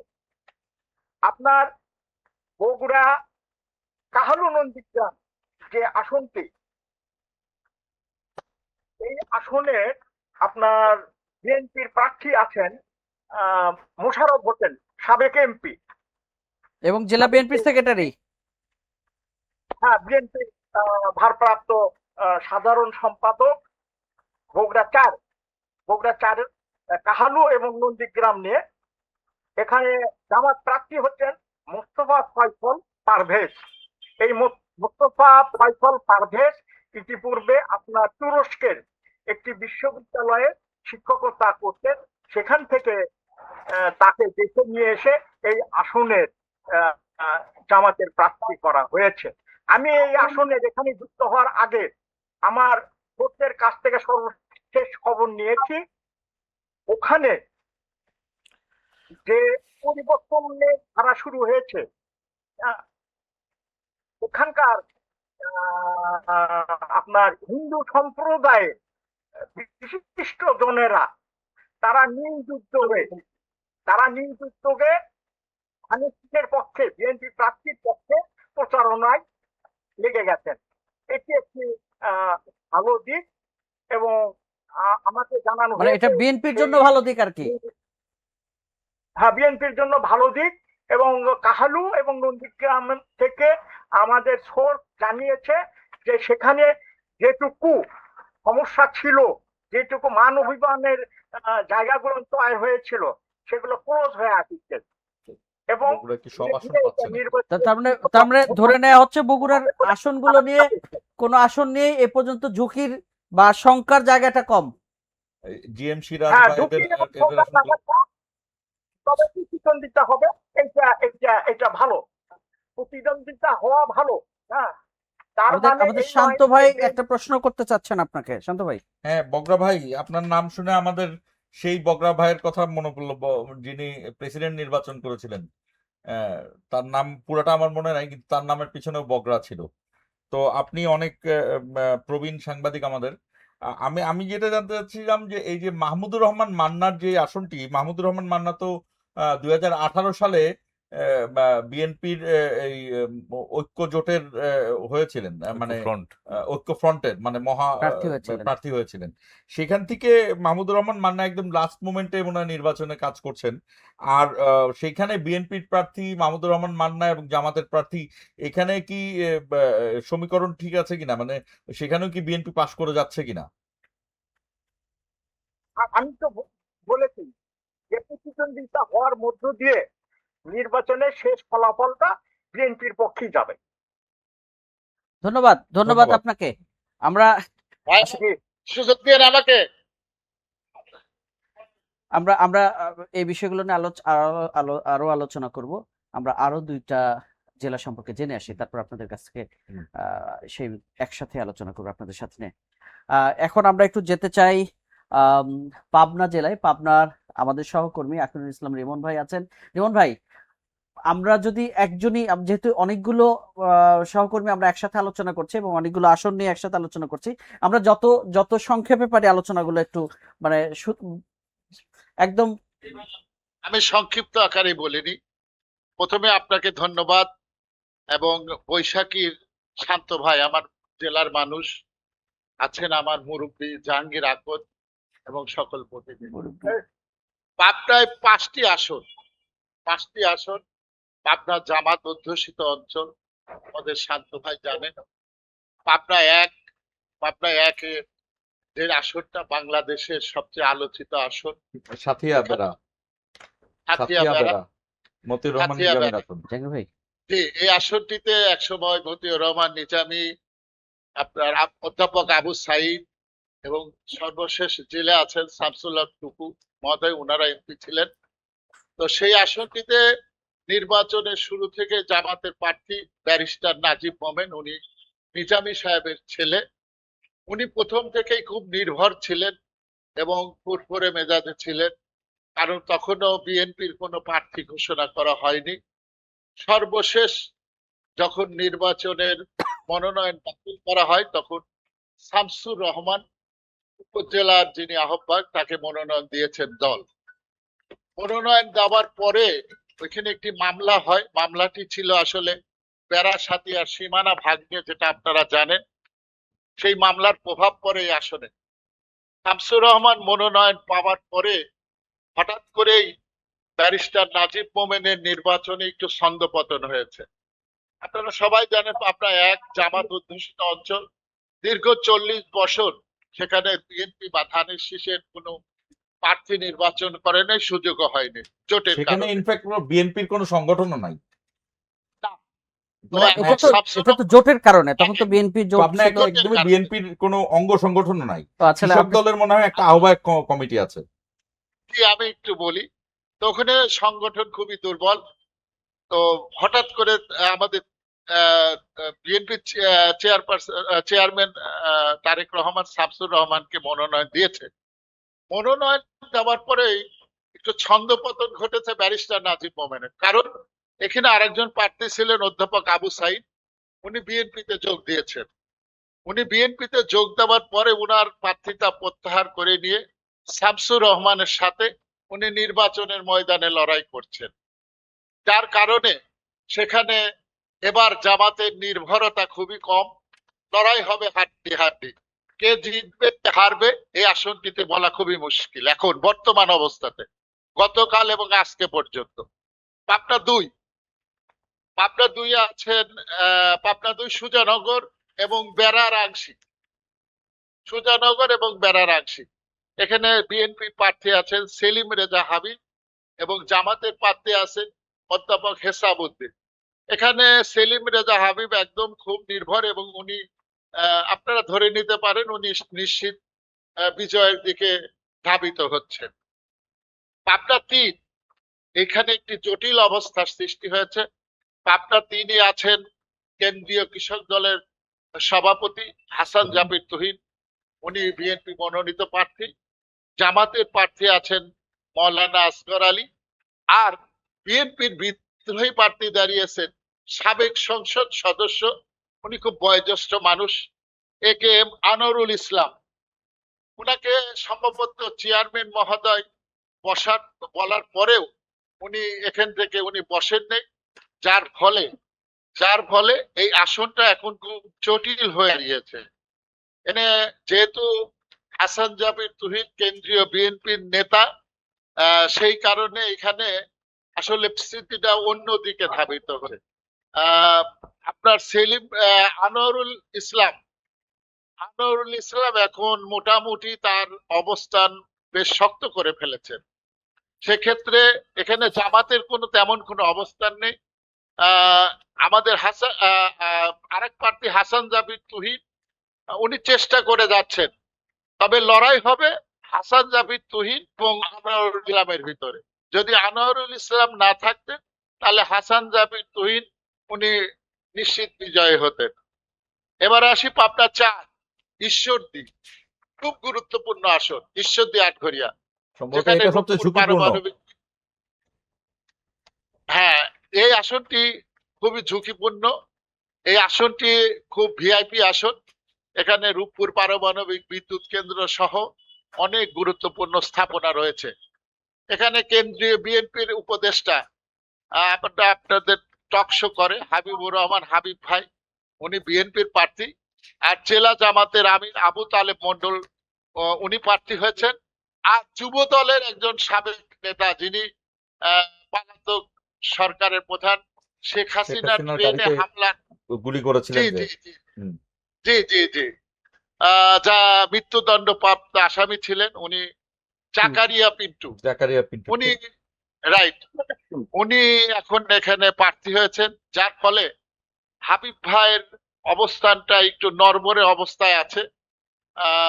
এবং এখানে বহিষ্কার, পাল্টা বহিষ্কার, পদত্যাগ, নানান জটিল অবস্থার সৃষ্টি হয়েছে। এবং নির্বাচন প্রচার শুরু থেকে জামাতের সাথে বিএনপির দুটি সংঘর্ষ হয়েছে, ইতিমধ্যে আপনারা প্রচার করেছেন। যেটা এই আসনটা খুবই ঝুঁকিপূর্ণ আসন। এখানে নির্বাচনের আগের দিন বা নির্বাচনের দিনে কি অবস্থা হবে আমরা বুঝতে পারছি না। তবে এখানে হাবিব ভাই খুব চাপে আছেন, জাকারিয়া পিন্টুর কারণে উনি প্রচন্ড চাপে রয়েছেন। সেক্ষেত্রে হাবিব ভাই যদি চাপে থাকেন তাহলে জামাতের আবু তালেব মন্ডলের একটি সম্ভাবনা রয়েছে। এবার আসি আমরা পাবনা 5 পাবনা সদর। এখানে প্রার্থী হয়েছেন প্রয়াত মরহুমা দেশনেত্রী বেগম খালেদা জিয়ার বিশেষ সহকারী অ্যাডভোকেট শামসুর রহমান শিমুল বিশ্বাস, এবং জামাতের প্রার্থী আছেন প্রিন্সিপাল ইকবাল হোসেন। এই আসনটিতে আসলে এখন খুবই জমজমাট লড়াই। মনোনয়ন দাখিলের আগে এখানে বিএনপির ব্যাপক কোন্দল ছিল আভ্যন্তরীণ। সেই কোন্দলটা শিমুল বিশ্বাস যেভাবেই হোক উনি এটা ম্যানেজ করে সবাইকে এক করতে পেরেছেন। এখন দলের ভিতরে কোনো কোন্দল নাই। এবং সবচেয়ে বড় কথা, তার ব্যক্তি ইমেজ, তার অতীতের কর্মকাণ্ড, এবং সাধারণ মানুষ, একবারে সাধারণ মানুষ, ব্যবসায়ী থেকে শুরু করে সবাই তার হয়ে ভোট প্রার্থনা করছে। অন্যদিকে প্রিন্সিপাল ইকবাল প্রার্থী আছেন, কারণ আপনারা জানেন পাবনা সদরটাও জামাতের আসন। এখানে মৌলানা সোভান ছিলেন। দীর্ঘ 25 বছর এখানে বিএনপির কোনো প্রার্থী ছিল না, যার ফলে জামাত এখানে সাংগঠনিকভাবে অনেক সুসংগঠিত। বিএনপি সেক্ষেত্রে অনেক পিছিয়ে, বিএনপির সাংগঠনিক দক্ষতা অনেক পিছিয়ে। এখানে প্রার্থীর ব্যক্তিগত ইমেজ এবং তার অতীতের ভালো কাজের জন্য এখানে বিএনপির পক্ষে ফলাফল আসার সম্ভাবনা 90% বলে আমি মনে করি। এটাই ছিল আপনার আসন, 5টি আসন নিয়ে আমার ছোট্ট সমীকরণ। জি, ধন্যবাদ আপনাকে শান্ত ভাই। আপনার হোম টাউনও পাবনা এবং পাবনার রাজনীতি আমরা তো সম্পর্কে আপনি খুব এটা সচেতন। তা সেক্ষেত্রে আপনার কাছে আপনি তার সাথে একমত আমি কিনা? একমত ছোট্ট একটু করি, যে সেটা হলো যে সাথিয়া এবং বেড়ার একাংশ, এটা মঞ্জুর কাদেরের পরে আর বিএনপির হাতে ছিল না। মঞ্জুর কাদের ছিলেন, মঞ্জুর Right. কাদের মন্ত্রী ছিলেন বিএনপির। হ্যাঁ, রাইট। তারপরেই সেটা মতিউর রহমান নিজামীর হাতে, এবং এটার অবস্থা এমন যে ওইখানে বিএনপি নেতারা জানান না, ওখানে বিএনপির কোনো সংগঠনই নাই, সব সংগঠন আমি নিজে জানি ওই যে জায়গাটা, এবং দীর্ঘ সময়ে ওই আসন খালি রাখতে হয় বিএনপির, কোনো প্রার্থী তারা পাচ্ছিলেন না। আর যাই হোক, আর যেটা মাওলানা সোবহানের যেই আসনটা, এই আসন বিএনপির নেওয়াটা হয়তো বা টাফ হবে, আমি জানি না কি অবস্থা এখন, আপনি বলতে পারেন। বললই। আর শামসুর রহমান আর হাবিব ভাইয়ের যে আসনটি, সেখানে জাকারিয়া পিন্টু, মানে আমি জানি না আসলে জাকারিয়া পিন্টু কি জেতার ক্ষমতা রাখেন, না হাবিব ভাই জাকারিয়া পিন্টু কাটাকাটি করে জামাত জিতে যাবে সেখানে। এটা হচ্ছে জাকারিয়া পিন্টু এবং হাবিব ভাই ভোট তো একই ভোট, এটা তো আলাদা ভোট না। যখন দুইজনের ভোট ভাগাভাগি হবে তখন কি রেজাল্ট হতে পারে শান্ত ভাই বুঝে নেন। অর্থাৎ আর পাবনা একটু ঝুঁকিপূর্ণ অবস্থাতেই আছে, শামসুর রহমান শিমুল বিশ্বাসেরটা মনে হয় পার হয়ে যাবে সম্ভবত। ইনশাল্লাহ। এটা আমার কাছে যে ইনফরমেশন আজকে পর্যন্ত আছে, এখানে একটি বিষয় আছে শান্ত ভাই, আমি একটু বলি। এখানে মৌলানা আব্দুস সোবহানের পরিবার থেকে কোনো কাউকে মনোনয়ন দেওয়া হয়নি। আর যাকে মনোনয়ন দেওয়া হয়েছে, গত 18 সালে উনি ধানের শীষ নিয়ে দাঁড়িয়েছিলেন, একবার পৌর নির্বাচন করেছেন, একবার সদর উপজেলা নির্বাচন করেছেন। উনি সামান্য ভোট পান, উনি প্রতিদ্বন্দ্বিতা গড়ে তুলতে পারেননি। এক্ষেত্রে জামাতের ভিতরে কিন্তু একটা মন কষাকষি আছে, যেটা আমরা উদ্ঘাটন করতে পেরেছি। মাওলানা আব্দুস সোবহানের পরিবার এবং এই জামাতের যিনি সাবেক আমির ছিলেন, আমাদের একজন আমির ছিলেন, উনি এখন নামটা আমি এই মুহূর্তে বলতে পারছি না, উনি নিজেও প্রার্থী হতে চেয়েছিলেন, মুরব্বী মানুষ, দীর্ঘদিন উনি লড়াই সংগ্রাম করেছেন। ওনাকে মনোনয়ন না দিয়ে দেওয়া হয়েছে প্রিন্সিপাল ইকবাল সাহেবকে। সে কারণে জামাতের ভিতরে যে একটু হলেও মন কষাকষি আছে, কিন্তু বিএনপির ক্ষেত্রে এখন সেটা নাই বললেই চলে। জি, ধন্যবাদ। ধন্যবাদ আপনাদেরকে। জাকির ভাই, আপনার কাছে একটু জানতে চাচ্ছি, আপনি একই সাথে শান্ত ভাই এবং আমাদের রিমন ভাই দুজনের আলোচনায় খুব মনোযোগ দিয়ে শুনছিলেন, আমরা দেখলাম। পাবনার 5টি আসন প্রসঙ্গে দুজনই খুব চুলচেরা বিশ্লেষণ করেছেন। সেখানে 2টি আসনকে ঝুঁকিপূর্ণ বলা হচ্ছে, আর মানে 3টি আসনকে বলা হচ্ছে যে বিএনপির আসার সম্ভাবনা মানে অনেকটাই বেশি আর কি।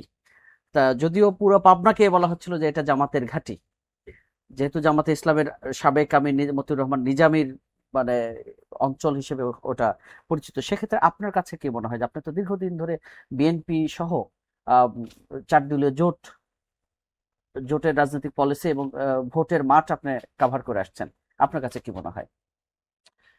না, জামাতের ঘাঁটি ঠিক আছে, মতিউর রহমান নিজামী এবং মৌলানা আব্দুস সোবহান ওইখানের মানে অনেক বছরই তারা নির্বাচিত ছিলেন, এবং শান্তভাই যেটা বলছিলেন যে ওখানে বিএনপির সংগঠন তার মানে করাতে পারেনি। তো শান্ত ভাইয়ের সাথে পুরোপুরি সংগঠন ছিল, মানে সেগুলো দীর্ঘ 40 সময় বছর সংগঠন নষ্ট হয়ে গেছে। দীর্ঘ 40 বছর পাবনা একে যেটা বলা হচ্ছে মতিউর রহমান ওই নিজামীর সাথিয়ার আসনে। মতিউর রহমান নিজামীর এই আমি সংগঠন আমি নষ্ট হয়ে সেটাই গেছে। বলছিলাম, সেটার কারণটা হচ্ছে জামাত কিন্তু আপনার এই যে বিগত লাস্ট যে আন্দোলনটা, সেখানে কিন্তু বিএনপির সাথে সমমানের রাজনৈতিক দলগুলোর মধ্যে আন্দোলন করেছে। তো এই যে জামাত এখন এইভাবে অপোজিশনে চলে গিয়ে মানে আপনার বিরোধী দলের যে রাজনীতি করবে, এটা তো আসলে বিএনপি বা জামাত তো ভাবেনি, হ্যাঁ, বিএনপি কখনো বিএনপি ভাবেনি। এখন যখন না, এখনো বিএনপি বিরোধী দলে যায়নি, না মানে অপোনেন্ট না, হবে আর কি, আমি দুজন। বিরোধী শিবিরে মানে যে রাজনীতি, প্রতিদ্বন্দ্বী।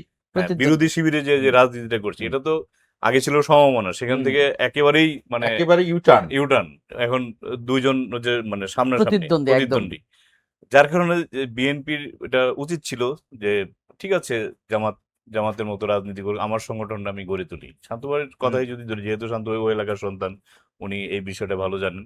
তো এখন হয়তো বিএনপি শিক্ষা নিবে যে এখানে যে যার সাথেই জোট হোক, জোটের মানে জোটের জায়গায় থাকবে, সংগঠন তো থাকতে হবে। সংগঠনের জায়গায় রাখতে হবে, এবং সেটা আপনি একটু খেয়াল করে দেখেন যে বিএনপির কিন্তু আমি যতটুকু বুঝতে পারছি যে মাথা ব্যথার অন্যতম কারণ হয়ে যাচ্ছে এই যে বিদ্রোহী প্রার্থী যারা আছেন, এই স্বতন্ত্র প্রার্থী যারা আছেন, যেমন পাবনা এখানে খুব জাকারিয়া গুরুত্বপূর্ণ পিন্টু কিন্তু 2জন খুবই বিদ্রোহী প্রভাব প্রার্থীর কথা। প্রভাব এখন বিস্তার করে এই সেখানে। যে বলছিলাম যে জাকারিয়া পিন্টু, পিন্টু উনি শেখ হাসিনার মৃত্যুদণ্ডপ্রাপ্ত আসামি, ওনার তো অবদান কম নয়।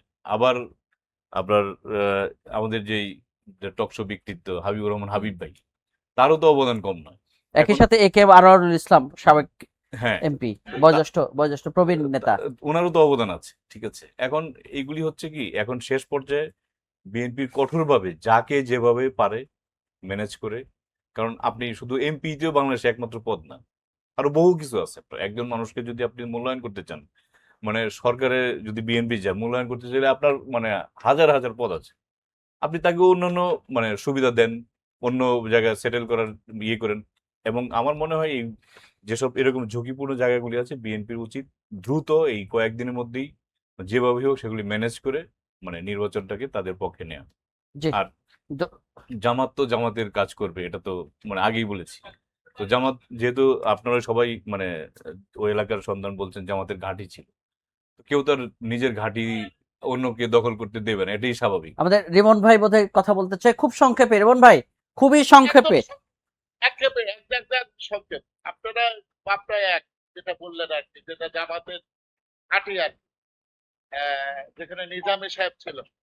আমি বলি গত 15 দিন আগেও জামাত 100% শিওর ছিল তারা সেখানে জিতবে।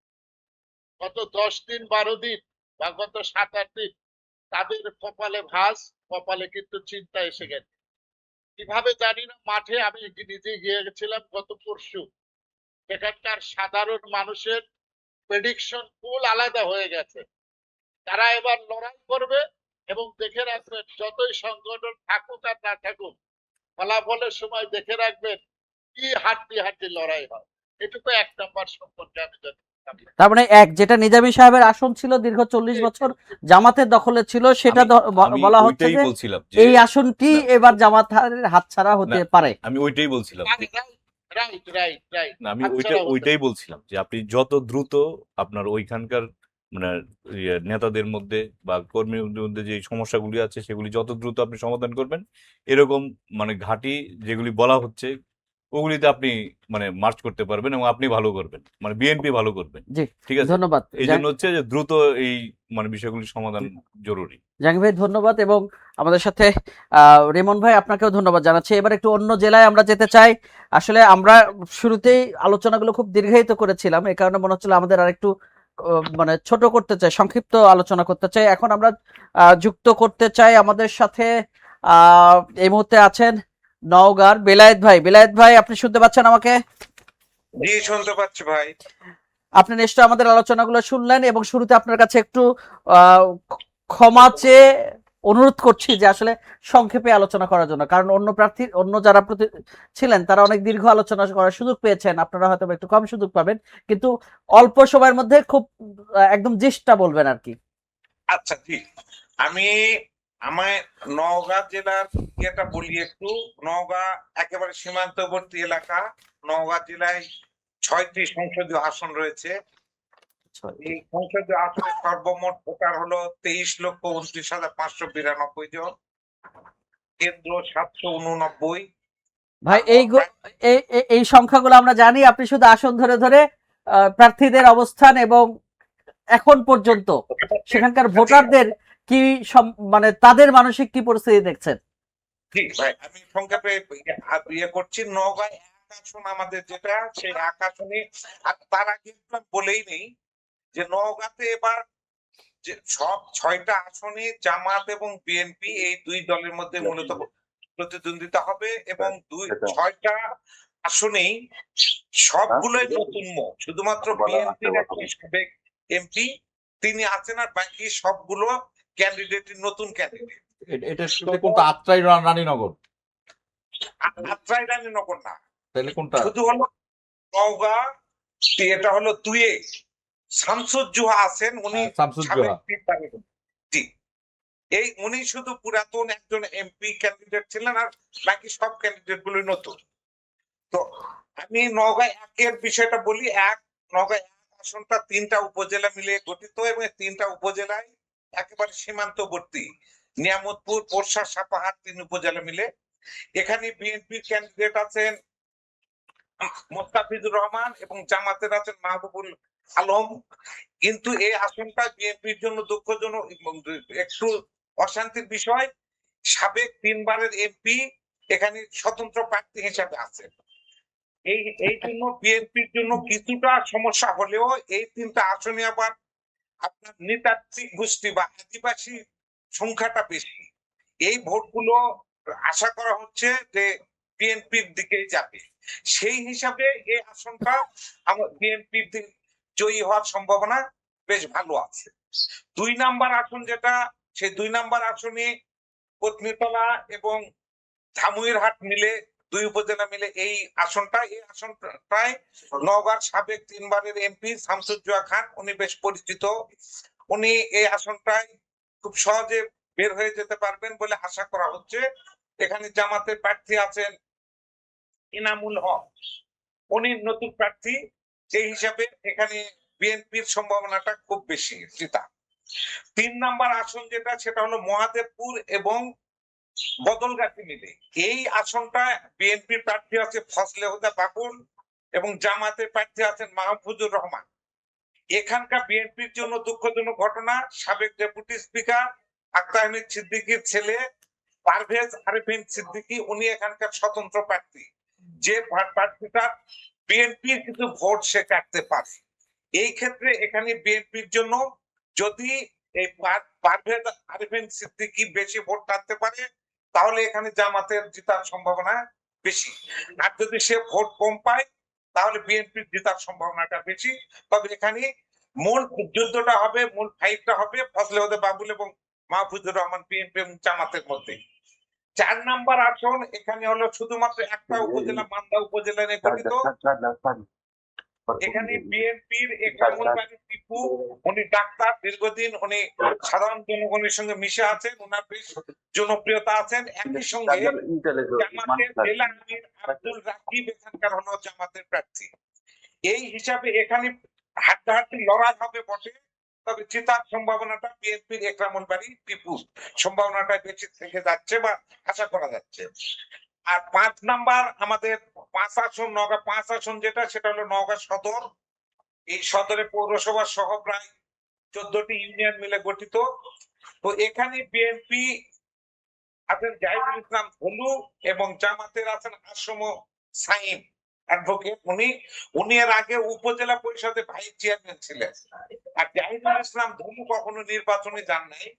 এই হিসাবে এখানে জামাত এবং বিএনপির মধ্যে হাড্ডাহাড্ডি লড়া হবে। তবে এখানে আশা করা হচ্ছে শহর এলাকায়, পৌরসভা এলাকায় বিএনপির ভোট সবসময় বেশি থাকে। এখানে আব্দুল জলিল নির্বাচন করছেন, বিএনপির প্রার্থী পরাজিত। আব্দুল জলিল মানে আওয়ামী লীগের সাধারণ সম্পাদক ছিলেন। হ্যাঁ, আওয়ামী লীগের আব্দুল সাধারণ জলিল সম্পাদক, আওয়ামী লীগের সাধারণ সম্পাদক সাবেক। সে তো হেরেছিলেন। জি জি, উনি হেরেছিলেন। তো এই হিসাবে এখানে যেহেতু শহরে ভোট বেশি এখানে, এবং হিন্দুদের ভোট এখানে বেশি আছে আমাদের সদরে, নওগাঁ সদরে, সেই হিসাবে চিন্তা করা যাচ্ছে যে বিএনপিটা বের হয়ে যেতে পারে। তবে ফাইটটা হবে হাড্ডাহাড্ডি। নওগাঁ 6 হলো রানীনগর এবং আত্রাই মিলে, 2 উপজেলা মিলে এখানকার বিএনপি প্রার্থী শেখ রেজাউল ইসলাম আর জামাতের প্রার্থী আছেন খবিরুল ইসলাম। খবিরুল ইসলাম একজন ইউনিয়ন পরিষদের চেয়ারম্যান, বর্তমান চেয়ারম্যানও আছেন। আর রেজাউল ইসলাম ইনি অতীতে উপজেলা পরিষদের চেয়ারম্যান ছিলেন এবং পরিচিত, বেশ সজ্জন লোক হিসাবে পরিচিত। কিন্তু বিএনপির জন্য দুঃখজনক ঘটনা, সাবেক প্রতিমন্ত্রী আলমগীর কবির স্বতন্ত্র প্রার্থী হিসাবে দাঁড়িয়েছে। এই হিসাবে আলমগীর কবির কিছু ভোট কাটবেন বলে আশা করা হচ্ছে। তারপরেও এই এলাকাটা আমাদের বিএনপি অধ্যুষিত এলাকা, এই এলাকায় এখানেও বিএনপির জেতার সম্ভাবনাটা বেশ ভালো। এই 6টা আসন। আর আরেকটু বলেই রাখি আমি সুজন মাহমুদ ভাই, সেটা হলো যে বিএনপির নির্বাচনী প্রার্থী প্রচারণা শুরু হওয়ার পর থেকে বিএনপির প্রচারণাটা মোটামুটি নিয়ে, বিএনপির সঙ্গে যারা জড়িত তারা প্রচারণা নিয়ে বেশ বিক্ষুব্ধ ছিলেন বা অসন্তোষ ছিলেন।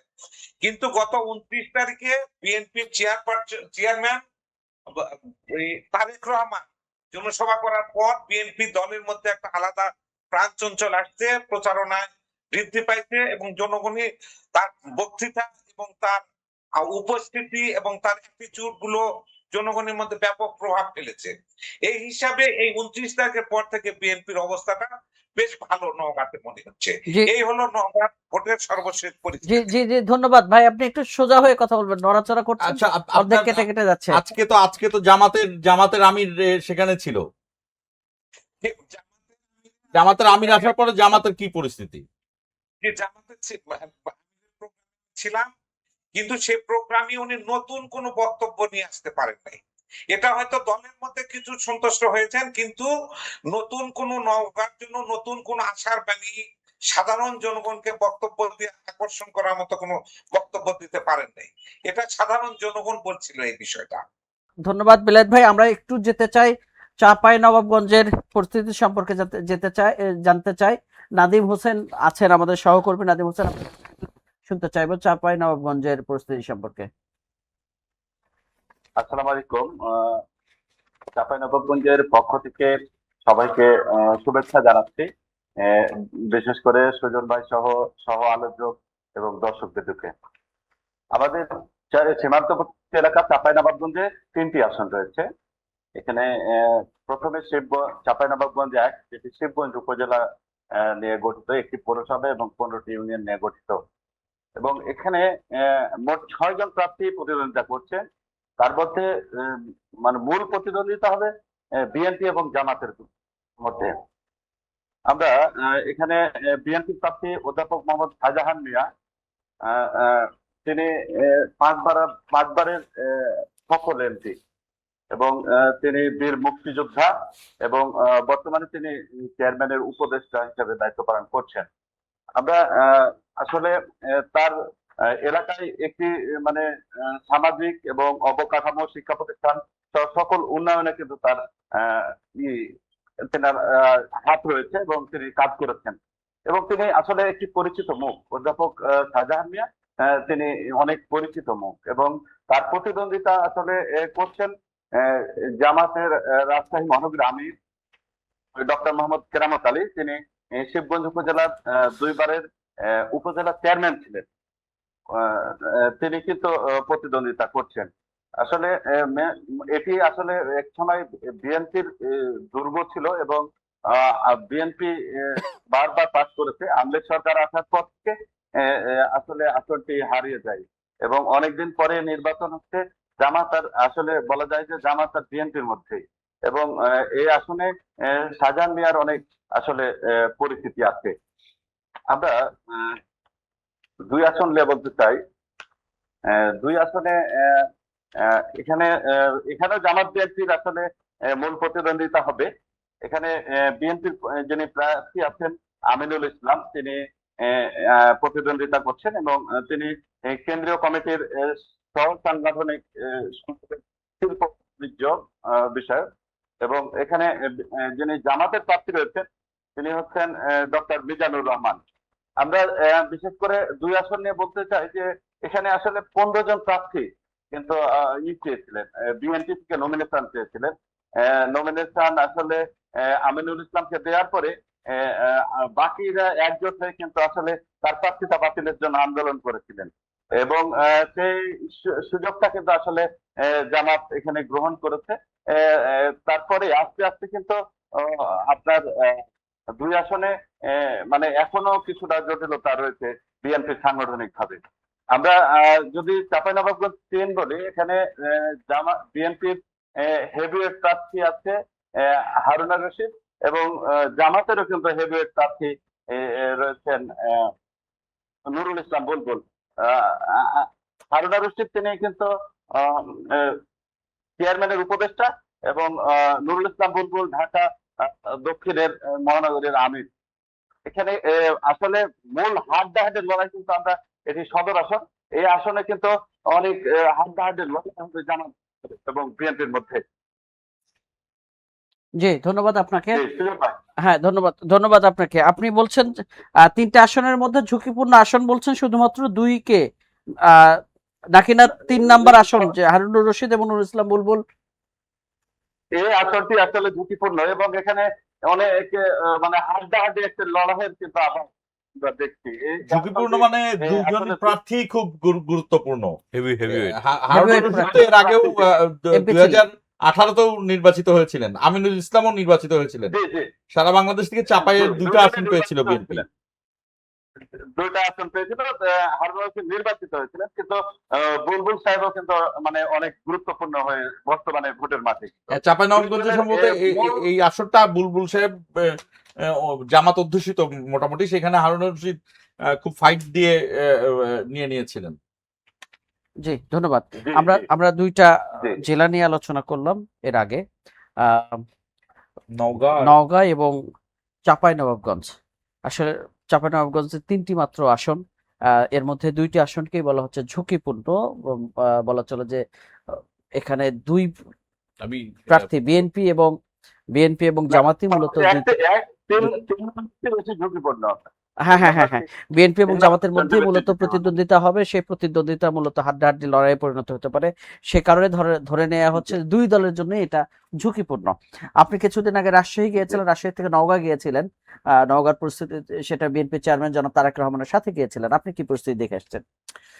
আপনাকে একটা কথা বলি, সেটা হচ্ছে যে তারেক রহমান, যে আমি শুরুতেই বলছিলাম, এখন তরুণ প্রজন্ম বলেন, সমগ্র বাংলাদেশের মানুষের কাছে উনি একটা মানে ক্রেজ। তো এবং তার মধ্যে শহীদ রাষ্ট্রপতি জিয়াউর রহমানের যেই মানে চলাফেরা, তার তার যে একটা কাজকর্ম, প্রতিচ্ছবি তার আপনারা একটা দেখতে পাচ্ছেন। প্রতিচ্ছবি, এটা আমরা মানে সাধারণ মানুষের মধ্যে মানুষ সেটা দেখতে পাচ্ছেন। আমি তার একটা উদাহরণ দিয়ে বলি যে আমরা রাজশাহী থেকে বেরোলাম, নওগাঁর মানে প্রতিটি বাজারে, রাস্তায় দাঁড়িয়ে আমরা দেখলাম যে মানে একটা জনসভা হয়ে যাচ্ছে। এটা অনির্ধারিত, মানে কেউ মানে কোনো প্রার্থীও নেই বা কোনো কিছুই নেই, শুধু সাধারণ মানুষের মানে তাকে আমন্ত্রণ বা তাকে স্বাগত আমন্ত্রণ জানানোর জানাতে জন্য। ফুল নিয়ে দাঁড়িয়ে আছে, ফুল গাড়িতে ফুল নিক্ষেপ করছে। তারেক রহমান কিন্তু একটি বাড়ির জন্য তিনি বসেননি গাড়ির সিটে, সারাক্ষণ দাঁড়িয়েছিলেন, হাত নেড়ে শুভেচ্ছা জানিয়েছেন। এবং সেখানে মানে হিন্দু সম্প্রদায় মানে বসার সুযোগ পাননি কখনো। সুযোগ পাননি, কারণ এত মানুষ, রাজনীতিবিদরা তো মানুষের জন্যই এবং রাজনীতি করেন। এবং মানুষ যখন এভাবে রাস্তায় নেমে আসে, তখন আসলেই তারাও মানে বসে থাকতে পারেন না। এবং সেই নওগাঁতে তিনি যখন আসলেন, তখন রাত 8টা, 8:30 বাজে, এবং আমরা দেখলাম যে সে সারাদিন তারেক রহমানের জন্য অপেক্ষায় ছিলেন। এবং মজার বিষয় হচ্ছে যে এই যে নওগাঁর যে উন্নয়ন, কি উন্নয়ন করতে হবে, তারেক রহমান এটা নখদর্পণে মানে উনি স্টাডি করে গেছেন। এবং নওগাঁর যারা এমপি প্রার্থী ছিলেন, নেতা ছিলেন, তারা যদি এইসব বক্তব্য দিচ্ছিলেন, তারেক রহমান যখন কথাগুলি বলছিলেন, মানে মিলে যাচ্ছিল আর কি, যে উনি যে কি করতে চান, তারাও কি চান। তার মধ্যে একটা ছিল উত্তরবঙ্গের সাথে ঢাকার সরাসরি মানে রেল যোগাযোগ, সেটা হচ্ছে সবজি, যেহেতু কৃষি প্রধান এলাকা, সেই সবজিটা যাতে দ্রুত ঢাকায় আসতে পারে, সেজন্য একটা রেল যোগাযোগ দিয়েছেন নওগাঁর উপর দিয়ে। তো এইটাই বিষয়ে তারপরে আপনার ওইখানে হিমাগার স্থাপন, খাল কাটা সহ যেসব, যেহেতু তিনি ওইখানে আপনার রাজশাহীতে ঘোষণা দিয়েছেন যে বরেন্দ্র প্রকল্প তিনি আবার চালু করতে চান, পদ্মা ব্যারেজ চালু করতে চান। তো এই সুবিধাভোগী তো নওগাঁও পাবে। তো নওগাঁর জন্য কি করতে চান এগুলি উনি বলেছেন, এবং মানুষ দীর্ঘ সময় তারেক রহমানের বক্তব্য শুনেছেন সেখানে। খুব মনোযোগ দিয়ে এবং শুনেছেন। শীতের মধ্যে, আর যেটা যে, সব প্রার্থী কি শুধু প্রার্থী না, ওইখানে আমি যে নওগাঁতে সম্ভবত আমি যেটা মনে হয়েছে যে এই যে অন্যান্য জায়গার যে খবরগুলি আসছে যে বিভেদ বা মানে কিছুটা বিদ্রোহী প্রার্থী, নওগাঁতে সেটা অনেকটা কম। একই মঞ্চে আমি সবাইকে দেখেছি, মানে প্রার্থী যেমন দেখেছি, যারা অন্যান্য যারা প্রার্থী হতে পারেননি, সুযোগ পাননি, তারাও কিন্তু পাশাপাশি বসেছেন, কথা বলেছেন। মানে এই জিনিসটা আমি প্রায় 1.5-2 ঘন্টার মতো ছিলাম, মানে মোটামুটি আমার চোখে পড়েছে একটা সৌহার্দ্যপূর্ণ মানে একটা যে আচরণ, সেটা চোখে পড়েছে। আরেকটু হচ্ছে চাঁপাইনবাবগঞ্জ, যেটি আমরা আলোচনা করছিলাম, আহ, এই- যে চাঁপাইনবাবগঞ্জ একটিতে হচ্ছে যে আপনার শাহজাহান মিয়া। শাহজাহান মিয়ার আসলে। শাহজাহান মিয়া কিন্তু এমন একজন নেতা, আমার এখনো মনে আছে যে ঢাকার কেন্দ্রীয় নেতারা অনেকে তাকে মানে না চিনতে পারেন, কিন্তু শাহজাহান মিয়া এলাকায় আপনি মানে একেবারে সাধারণ মানুষের মতো উনি ঘুরে বেড়ান, মানে খুব জনপ্রিয়। মানে জনপ্রিয়, মানে মাঠের নেতা যাকে বলে, সেটা হচ্ছে শাহজাহান মিয়া। মানে উনি হচ্ছেন এমন একজন মানুষ যে মানে তার মধ্যে অহংকার বোধ, মানে উনি নেতাকর্মীদের মানে ওই এলাকার নেতাকর্মীদের প্রাণ উনি, ঠিক আছে। তো শাহজাহান মিয়ার সাথে মানে শাহজাহান মিয়া আশা করি ওইখান থেকে বরাবরের মতোই উনি সবসময় পাশ করেছেন, সুষ্ঠু নির্বাচন হলেই এবারও পাশ করবেন। আবার জামাত কিন্তু আপনি দেখতে পাচ্ছেন যে অধ্যাপক কেরামত আলীকে যিনি দুইবারের উপজেলা চেয়ারম্যান উপজেলা চেয়ারম্যান ছিলেন। তো প্রতিদ্বন্দ্বিতা কিছুটা হবে, তো শাহজাহান মিয়া যেহেতু সবসময়ই মানে ওইখানে নেতাকর্মীদের পাশে ছিলেন, সুখে দুঃখে সবসময়, তার পাল্লাটা আমরা যেটা জানতে পারলাম ভারী। আর নুরুল ইসলাম বুলবুল এবং হারুন রশিদ দুজনই প্রার্থী, পরিচিত মুখ। পরিচিত মুখ। তো এখন দেখা যাক আর কি যে মানে 12 তারিখে কি হয়। একটা ধন্যবাদ হাড্ডাহাড্ডি আপনাকে। লড়াইয়ের আপনার আভাস পাচ্ছি। একটু আসতে চাই শান্ত ভাইয়ের কাছে। শান্ত ভাই, আমরা শেষ পর্যায়ে এসেছি, আমরা খুব সংক্ষেপে একটু জাস্ট আমি একটু জাহাঙ্গীর ভাই এবং আমাদের আহ, আমি একটু দুজন জেলার বাইরে আমি একটু সহকর্মী মূল্যায়নটা করবো। তারেক রহমানের যে কথাগুলো জাহাঙ্গীর ভাই বলছিলেন যে এই যে উনি মানে বসেননি, দাঁড়িয়েছিলেন মানে এবং সেই কখনো ফুসরত কখনো পাননি। তিনি সুযোগ নেমে পাননি। গিয়েছেন, কখনো কখনো তিনি নেমেছেন। মানে এত বয়স্ক মানুষ এসে দাঁড়ায় আছে যে উনি নেমেছেন, এবং বেশ কয়েকটা স্টেজে সম্ভবত আমরা এই সাইডে না অন্য স্টেজগুলোতে দেখেছি। তো তারেক রহমানের যে জিনিসটা হলো যে আমরা একটা সময় তারেক রহমানকে দেখেছি, আর এখন যে তারেক রহমান আমার কাছে যেটা, আমি জানি না জাহাঙ্গীর ভাই, আমি এই সফরে যাইনি কিন্তু জাহাঙ্গীর ভাই গিয়েছেন, দেখ উনার যে বয়স 60 বছর, এটা কি বোঝা যাচ্ছিল কিনা? আমরা তো আমরা কিন্তু এটা কখনো 60 বছরের তারেক রহমানকে দেখি নাই। মানে তারেক রহমান যে 60 বছরের, এইটা কিন্তু আমি জানি না, আমি ফিল করাতে পারতেছি কিনা। আমি তাকে সামনাসামনি, আমি এর আগে চ্যানেল ওয়ানে যখন কাজ করতাম আমি দেখেছি তাকে, কিন্তু তাকে কোনো মতো মনে হচ্ছিল যে তার বয়স মানে আরেকটু কমেছে, বা ওই তারেক রহমানই মনে হয় আছে তার ওয়ার্ক না, ওয়ার্ক দেখে। আমার তো মনে হয় ওনার মানে কি বলে এটা যে প্রাণ শক্তি আরো বেশি বেড়েছে, মানে ঠিক আছে, মানে মানে উনি মানে আমি অনেক হিসাব করছিলাম যে ওনার বয়স কত, পরে দেখি 60। আপনি দেখেন যে মানে খুব ওনার অবিশ্বাস্য, মানে মানে এটার মনে সাথে হচ্ছে মেলানো যাচ্ছিল না। উনি এই যে দিন রাত কিন্তু পরিশ্রম করেছেন, দিন রাত। আপনি দেখছেন দেশের বিভিন্ন প্রান্তে যাচ্ছেন, আবার গুলশান অফিসে আসছেন, ওইখানে মিটিং করছেন, এর পরের দিন আবার তার সকালের শিডিউল, আবার ঢাকার বাইরে মানে আমরা যাচ্ছেন। সংবাদকর্মীরা গিয়ে তার আমরা সফরে গিয়ে অসুস্থ হয়ে যাচ্ছি, আমরা হাঁপিয়ে যাচ্ছি, কিন্তু উনি ওনার উনি ঠিকঠাক ওনার আছেন। বিশ্রাম নেই, ওনার কোনো ইয়ে নেই, মানে অক্লান্ত পরিশ্রম মানে আহ, উনি করে যাচ্ছেন আর কি। ধন্যবাদ আপনাদেরকে। আমরা আবার আরেকটা জেলায় যেতে চাই। নাটোর জেলার আমাদের সহকর্মী কামরুল হাসান ভাই আছেন আমাদের সাথে। কামরুল ভাই, আপনি একটু আমাদেরকে সংক্ষেপে জানাবেন নাটোর জেলার যে 4টি আসন, সে আসনগুলো সর্বশেষ এখন পর্যন্ত কি অবস্থা, আপনার পর্যবেক্ষণ কি? পর্যবেক্ষণ বলতে ধন্যবাদ সুজন ভাই আমাকে সংযুক্ত করার জন্য। সুজন ভাই শুনতে পাচ্ছেন আমাকে? আমরা শুনতে পাচ্ছি, আপনি একটু জোরে বলবেন, একটু লাউডলি বলবেন। নাটোরে মোট 4টি আসন। নাটোর 58-1 এই আসনটি হচ্ছে লালপুর বাগাতিপাড়া নিয়ে গঠিত। এই আসনটিতে 15টি ইউনিয়ন ও 2টি পৌরসভা নিয়ে গঠিত। এই আসনটিতে কিন্তু নারী ভোটারের সংখ্যা বেশি। এই আসনটিতে মূলত 3 জন প্রার্থীর মধ্যে হাড্ডাহাড্ডি লড়াই হবে। ভোটের সমীকরণে বলছে যে নাটোরে ধানের শীষের প্রার্থী হয়েছেন প্রয়াত বিএনপি নেতা ফজলুর রহমান পটলের মেয়ে ফারজানা শারমিন, আর উনার স্বতন্ত্র প্রার্থী হয়েছেন কলস মার্কা নিয়ে বিএনপির সহদপ্তর সম্পাদক তাইফুল ইসলাম টিপু। তো বিএনপির ভোট এইখানে 2 জায়গায় ভাগ হয়ে যাচ্ছে, আর এই জায়গাকে একটু সুবিধা নিচ্ছে হচ্ছে জামাতের প্রার্থী, ইনি হচ্ছে এই আবুল কালাম আজাদ, ইনি জামাতের উপজেলা আমির। ইনি নানা রকম কৌশল খাটাচ্ছেন যে অন্য দলের ভোটগুলো এর নিতে পারে কিনা। এইখানে যদি বিএনপির ভোট ধানের শীষ আর কলসের অর্থাৎ ফারজানা শারমিন পুতুল আর যদি টিপুর মধ্যে যদি ভাগ হয়, তাহলে এইখানে জামাতের একটু ভোট থেকেই যায়। এই ভোট নিয়ে এখানে উনি চিন্তা করছেন যে এমপি হওয়ার। অর্থাৎ মূল কথা হচ্ছে যে লালপুর বাগাতিপাড়া 1 নম্বর আসনের এখানে ভোটের সমীকরণটা অনেক জটিল। এখানে শেষ হাসিটা কে আসবে এটা দেখার জন্য 12 তারিখ পর্যন্ত অপেক্ষা করতে হবে। আর নাটোর 2 এটা হচ্ছে সদর নলডাঙ্গা নিয়ে গঠিত। এই আসনটিতে হেভিওয়েট প্রার্থী আছেন বিএনপির কেন্দ্রীয় নেতা অ্যাডভোকেট ইবরাহিম কুদ্দুস তালুকদার দুলু। তার সাথে প্রতিদ্বন্দ্বিতা করছেন জেলা জামায়াতের নায়েবে আমির ইউনুস আলী। এখানে বিএনপি একটু প্রিভিলেজ পাচ্ছেন, সেটা হচ্ছে যে বিগত সময়ে দুলু সাহেব 3 বার এমপি ছিলেন। সেই সময় নাটোর সদর আসনের ব্যাপক উন্নয়ন করেছেন এবং এই 17 বছর উনি একবারে জনগণের খুব কাছাকাছি থেকেছেন। সেই জায়গা থেকে ইনি জনপ্রিয় হয়ে উঠেছেন। এখন যেখানে যাওয়া যাচ্ছে সেখানেই শুধু দুলু দুলু শোনা যাচ্ছে। তো এখানে ধরে নেওয়া হচ্ছে যে 80 or 85% যে দুলু সাহেব বিজয়ী হবে, এটা একটা। আর নাটোর 3-এর কথা যদি আমি বলি, জোনায়েদ আহমেদ পলকের আসন, সেটা 25 বছর জোনায়েদ আহমেদ পলকেরই ছিল। এই চলনবিল অধ্যুষিত সিংড়া আসনটি হচ্ছে 12টি ইউনিয়ন ও 1টি পৌরসভা নিয়ে গঠিত এই আসনটি।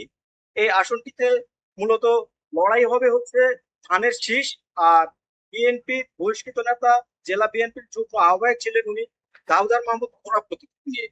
এখানে এই 18 সালে দাউদার মাহমুদ উনি বিএনপি প্রার্থী ছিলেন, উনি ভোট করেছেন অনেক আর কি 2 লাখ ভোটের ব্যবধানে উনি পলকের কাছে হেরে গেছেন। সেই সময় থেকে উনি জনগণের খুব কাছে গেছেন, উনি একটা শক্তিশালী বাহিনী গঠন করেছেন। সেই জায়গা থেকে বিএনপির একটা অংশ উনার সাথেই কাজ করছে। আর ধানের শীষের প্রার্থী আনোয়ারুল ইসলাম আনুর সাথে উনি যেহেতু একজন কলেজের অধ্যাপক, এই অধ্যক্ষ, উনার শিক্ষক এবং উনার ছাত্র আছে, সেই জায়গা থেকে বিএনপি কে সাথে নিয়ে উনি মাঠ করছেন। তো এখানে দাউদার মাহমুদ একটু অন্য দলের ভোটগুলো নেওয়ার জন্য খুব মরিয়া হয়ে উঠেছে। এখানকার ভোটের সমীকরণটাও অনেক জটিল, অর্থাৎ খুব হাড্ডাহাড্ডি লড়াই হবে এই আসনটিতেও। আমি যদি আরেকটু ছোট করে বলতে চাই, 61 নাটোর 4 আসন, এই আসনটি বড়াইগ্রাম গুরুদাসপুর নিয়ে গঠিত। এই আসনটিতে মূলত লড়াই হবে দুইজনই, সে বরাবরের মতোই ধানের শীষ আর দাঁড়িপাল্লা। এখানে দাঁড়িপাল্লার যিনি আছেন আব্দুল হাকিম সাহেব, ইনি বিগত সরকারের সময় ইনি বড়াইগ্রাম উপজেলার ভাইস চেয়ারম্যান ছিলেন। সেই জায়গা থেকে উপজেলার প্রত্যেকটা মানুষের কাছে ওনার যাওয়ার সুযোগ হয়েছে। আবার এইদিকে ধানের শীষের প্রার্থী আব্দুল আজিজ, ইনি উপজেলা চেয়ারম্যান ছিলেন, ইনিও আর কি ইনার ইউনিয়ন চেয়ারম্যানও ছিলেন কয়েকবার। সেই জায়গায় এনারা দুইজনই জনগণের খুব কাছাকাছি যেতে পেরেছে। এখানে ভোটের সমীকরণটা খুবই জটিল হচ্ছে। তো ধারণা করা হচ্ছে যে বিএনপি হয়তো বা শেষ সময় যাবে, কারণ এই আব্দুল আজিজের অভিজ্ঞতাটা একটু বেশি। তো ওই যে শেষ রাতের একটা কথা আছে, সেই কথার দিকে চিন্তা করে অনেকেই চিন্তা করতেছেন যে ধানের শীষ যাবেন, আবার বিশ্লেষকরা বলতেছেন যে এখানে দাঁড়িপাল্লাও যেতে পারেন। তো এই ছিল আমার কাছে নাটোরের 4টি আসনের ভোটের সমীকরণ। কামরুল ভাই, আপনাকে ধন্যবাদ জানাচ্ছি। এখন একটু আমরা যেতে চাই জয়পুরহাট জেলায়। আমাদের সহকর্মী আছেন আবু বকর সিদ্দিক ভাই। সিদ্দিক ভাই, শুনতে পাচ্ছেন? জি, শুনতে পাচ্ছি ইনশাল্লাহ। আপনার জেলার এই ভোটের সমীকরণ ভোটের সমীকরণ কি আপনার আমার জেলার ভোটার সমীকরণ জয়পুরহাট দুইটো আসেন, জয়পুরহাট 1 34 এবং জয়পুরহাট 2 35 আর কি, বাংলাদেশ 35।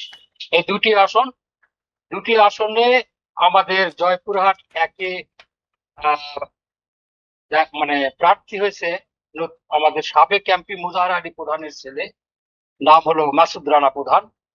আর জামাত প্রার্থী হচ্ছে ডাক্তার ফজলুর রহমান শাহিদ সাহেব। আর একটি স্বতন্ত্র প্রার্থী আছে, নাম সাবেকুন নাহার শিখা।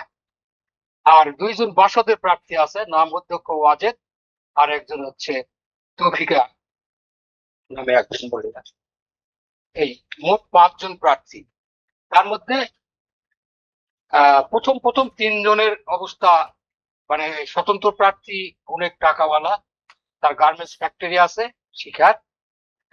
প্রথম তার সে একটু ভালো ছিল, এখন মোটামুটি পিছিয়ে গিয়েছে।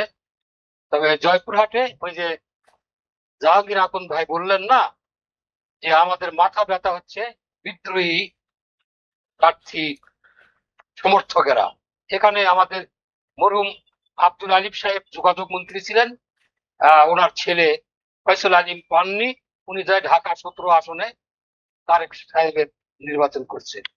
উনি যদি এই জয়পুরহাটে যে মানে পাননি, ওই অভিমান ভুলে যদি এখন জয়পুরহাটে 1-এ যদি উনি কাজ করেন, তাহলে মোটামুটি ভাবে তাহলে আমরা আমাদের বিএনপি এখান থেকে বের হয়ে যেতে পারে। আর আরেকজন প্রার্থী ছিল ক্রস ফায়ারের আসামি আব্দুল গফুর মন্ডল, সেও খুব মানে নির্যাতিত ছিল, গতকাল থেকে সে মাঠে নেমেছে, যার জন্য এখন মোটামুটি 50-50 আর কি কন্টেস্ট হবে এখানে জয়পুরহাটে। মানে জয়পুরহাট 1-এ হচ্ছে বিএনপি এবং জামাতের মধ্যে 50-50 কন্টেস্ট হবে বলে আপনি মনে করছেন? মনে করছি। যেহেতু কিন্তু এখানে আব্দুল আলিম সাহেবের ছেলে যদি বিএনপি প্রার্থীর পক্ষে মাঠে নামে, সেক্ষেত্রে হয়তো হিসেবটা পাল্টে যেতে পারে। আমার মনে হয় উনি এসে যদি নামে, তাহলে আমার মনে হয় বিএনপি এখানে জিতবে, এই আর কি, সোজা কথা আর কি। আর 2 নম্বর আসনে আছে নতুন প্রার্থী, ওটা আমাদের সাবেক সচিব এবং ঢাকা জেলা প্রশাসক সাবেক, নাম হলো আব্দুল বারী। ম্যাডামের যে বিয়ে ছিল ABM সাত্তার, ওনারই বন্ধু, একসঙ্গে সচিব ছিলেন তারা, ওনাকে দিয়েছে প্রার্থী হিসাবে। ওনার যে বিদ্রোহী প্রার্থী ছিল সাবেক এমপি ইঞ্জিনিয়ার গোলাম মোস্তফা, তিনি শেষ দিন পর্যন্ত স্বতন্ত্র প্রার্থী হিসাবে ছিলেন, লাস্ট দিন তিনি উইথড্র করে এখন তিনি মাঠে কাজ করছেন। এই জন্য 2 নম্বর আসন নিশ্চিত একেবারে, এটা কোনো ভেজাল নেই। সেখানে জামাতের মানে প্রার্থী কে? জামাতের প্রার্থী রাশেদুল ইসলাম সবুজ, এক ছাত্র শিবির করতো, সে কোনো ফ্যাক্টর নয় এখানে, এই আর কি। মানে আমাদের সাবেক সচিব আব্দুল বারী 100% নিশ্চিত বহু ভোটে জিতবে ইনশাল্লাহ, জি মানে জি, বিএনপি। ধন্যবাদ আপনাকে। আর আর হচ্ছে হিলি হাকিমপুর, হিলি মানে এই হাকিমপুর। জায়গাটা যেটা দিনাজপুরের মধ্যেই, তবু আমি দেখছি ওখানে ডাক্তার জাহিদ সাহেব আছেন, কিন্তু ওইখানে জামাত প্রার্থী একবার মানে প্রার্থী দিয়েছিলেন, মানে ছাড় দিয়েছিলেন কয়েকবার ইমরানপুরে। তো ওই জন্য ওখানে আমাদের ওই দুর্বল ছিল ইয়েটা, ওই যে যেটা বললেন যে আমাদের সাংগঠনিক ইয়েটা। তো ওই ডাক্তার জাহিদ সাহেব ইনশাল্লাহ ওখানে জিতবে আর কি। এই হলো মোটামুটি জয়পুরহাটের অবস্থা এবং হিলির অবস্থা। জি আবু বকর সিদ্দিক ভাই, আপনাকে ধন্যবাদ জানাচ্ছি। আমরা একটু স্টুডিওতে ফিরতে চাই। আমরা দীর্ঘ আলোচনা করলাম, অনেকগুলো জেলা নিয়ে আলোচনা করলাম। একই সাথে আমরা সিরাজগঞ্জের সহকর্মীকে আমরা কোনোভাবেই সংযুক্ত করতে, মানে কোনো যান্ত্রিক কারণে আমরা সংযুক্ত করতে পারিনি। আমরা সিরাজগঞ্জ থেকে আপনি কিছুদেরকে ঘুরে এসেছেন বিএনপি চেয়ারম্যান তারেক রহমানের সফরে গিয়ে। একই সাথে শান্ত ভাই সিরাজগঞ্জের বেশ কিছু নিউজ এবং ওখানকার সামগ্রিক পরিস্থিতি সম্পর্কে অবগত আছেন। আমরা এই বিষয়গুলো নিয়ে আলোচনা করব। আমরা এখানে প্রথমেই শান্ত ভাই আপনার কাছে আসতে যাচ্ছি যে আসলে এখানে জয়পুরহাট সেখানে 2টি আসন মাত্র, জয়পুরহাট এবং নাটোর নিয়ে আমরা আলোচনা করলাম। জয়পুরহাট বলছেন 2টি আসনের মধ্যে একটি আসন বিএনপির প্রার্থী, জয়পুরহাট 2 যেটা বিএনপির প্রার্থী জেতার সম্ভাবনা অনেক বেশি উনি দেখছেন। একই সাথে বিএনপি জয়পুরহাট 1 যে আসনটা, এটা আপনি বিশেষ করে জাহাঙ্গীর ভাই বলছিলেন যে বেশিরভাগ আসন, কিছু কিছু আসনগুলোতে বিএনপি বিদ্রোহী প্রার্থীরাই তাদের পরাজয়ের কারণ হতে পারে। সেক্ষেত্রে আপনার বক্তব্য কি? না, না, এটা তো পরাজয়ের কারণ না, মানে মাথা ব্যথার কারণ। মাথা ব্যথার কারণ হতে না, পারে। এখানে যেমন ওই যে বললেন যে জয়পুরহাটে যে যিনি বিএনপির আগের বড় নেতা ছিলেন, তার ছেলে এসে যদি সেখানে কাজ করেন তাহলে এটা সহজ হবে। জয়পুরহাট তো 2টি ছোট্ট আসন মাত্র। শহর। জয়পুরহাট সবসময় ওই সাইডের এই ইয়েগুলো বিএনপি বা জাতীয় পার্টি অধ্যুষিত কিছু ছিল। জাতীয় পার্টি তো এখন সেভাবে বিএনপি বিএনপি ছিল। ছিল। আমি বগুড়া, হ্যাঁ হ্যাঁ জয়পুরহাট কিন্তু বগুড়া জেলার ভেঙে হ্যাঁ জয়পুরহাট আসন, জয়পুরহাট জেলা জয়পুরহাটের এই হয়েছে। 2টা আসন, হ্যাঁ ঠিকই আছে, জয়পুরহাটের 2টা আসনই আসলে বিএনপিরই ছিল, সবসময় বিএনপি ছিল। এখন এখানে জামাতের যেই জয়পুরহাট 2 এর যার কথা বলা হলো, সে একদমই নবীন, মানে নবীন। ইসলামী ছাত্র শিবিরের একদমই নবীন নেতা। সে খুব একটা অ্যাক্টিভ না, সেখানে আসনের দিতে দিতে পেরেছে আর কি জামাত, সেই জায়গা থেকে। আর এমনি জয়পুরহাট, আমার মনে হয় জয়পুরহাটে একেও বিএনপির প্রার্থীর খুব বেশি ঝামেলা হওয়ার কথা না, আমি যতটুকু দেখলাম। নাটোর নিয়ে আমরা আলোচনা করছিলাম। নাটোর, লালপুর, বাগাতিপাড়া, সিংড়া, বিশেষ করে বড়াইগ্রাম, গুরুদাসপুরে হাড্ডাহাড্ডি লড়াই হবে জামাত বিএনপির সাথে। আব্দুল আজিজ এবং আব্দুল হাকিম দুজনই উপজেলা, একজন উপজেলার চেয়ারম্যান, একজন ভাইস চেয়ারম্যান, দুজনই জনগণের সাথে সম্পৃক্ততা তাদের বেশি। নাটোর তো ওই যে যেটা আমরা এই ফজলুর রহমান পটলের মেয়ে যে পুতুল, সেই জায়গায়, এবং তাইফুল ইসলাম সম্ভবত সদপ্তর সম্পাদক, সহদপ্তর সম্পাদক। তাইফুল ইসলাম এর আগের বার কাজ করছিলেন, আর এখন এইটা হলো ফজলুর রহমান পটলের মেয়ে হিসেবে তিনিও এখানে আন্তর্জাতিক বিষয়ক কমিটিতে অনেক অনেক কাজ করছিলেন। তিনি সম্ভবত ব্যারিস্টার ফারজানা শারমিন পুতুল। তো আমার মনে হয় এখানে তাইফুল ইসলাম তিনিও খুবই অ্যাক্টিভ নেতা, এখানে অনেক কাজ করতেন এখানে। তো আমার মনে হয় এই জায়গাটা একটু কথা বললেই এই আসন বিএনপি একদম ফিক্সড করে বিএনপি আসন। নাটোর 2 হচ্ছে রুল কুদ্দুস তালুকদার দুল তো প্রবীণ তারকা নেতা, তারকা খ্যাতি আলা সাংগঠনিক সম্পাদক দীর্ঘ সময়ের তিনি। তার সেখানে যে তার মনে হয় না খুব একটা ঝামেলা হবে সেখানে। আর সিংড়াতে বলা হচ্ছে বিএনপির 2টা প্রার্থীর মধ্যে প্রতিদ্বন্দ্বিতা হবে, একটা বিএনপির প্রার্থী আর একটা বিএনপির আরেকজন নেতা যে স্বতন্ত্র প্রার্থী হয়েছেন, আনোয়ার ইসলাম অনু এবং দাউদের মাহমুদ।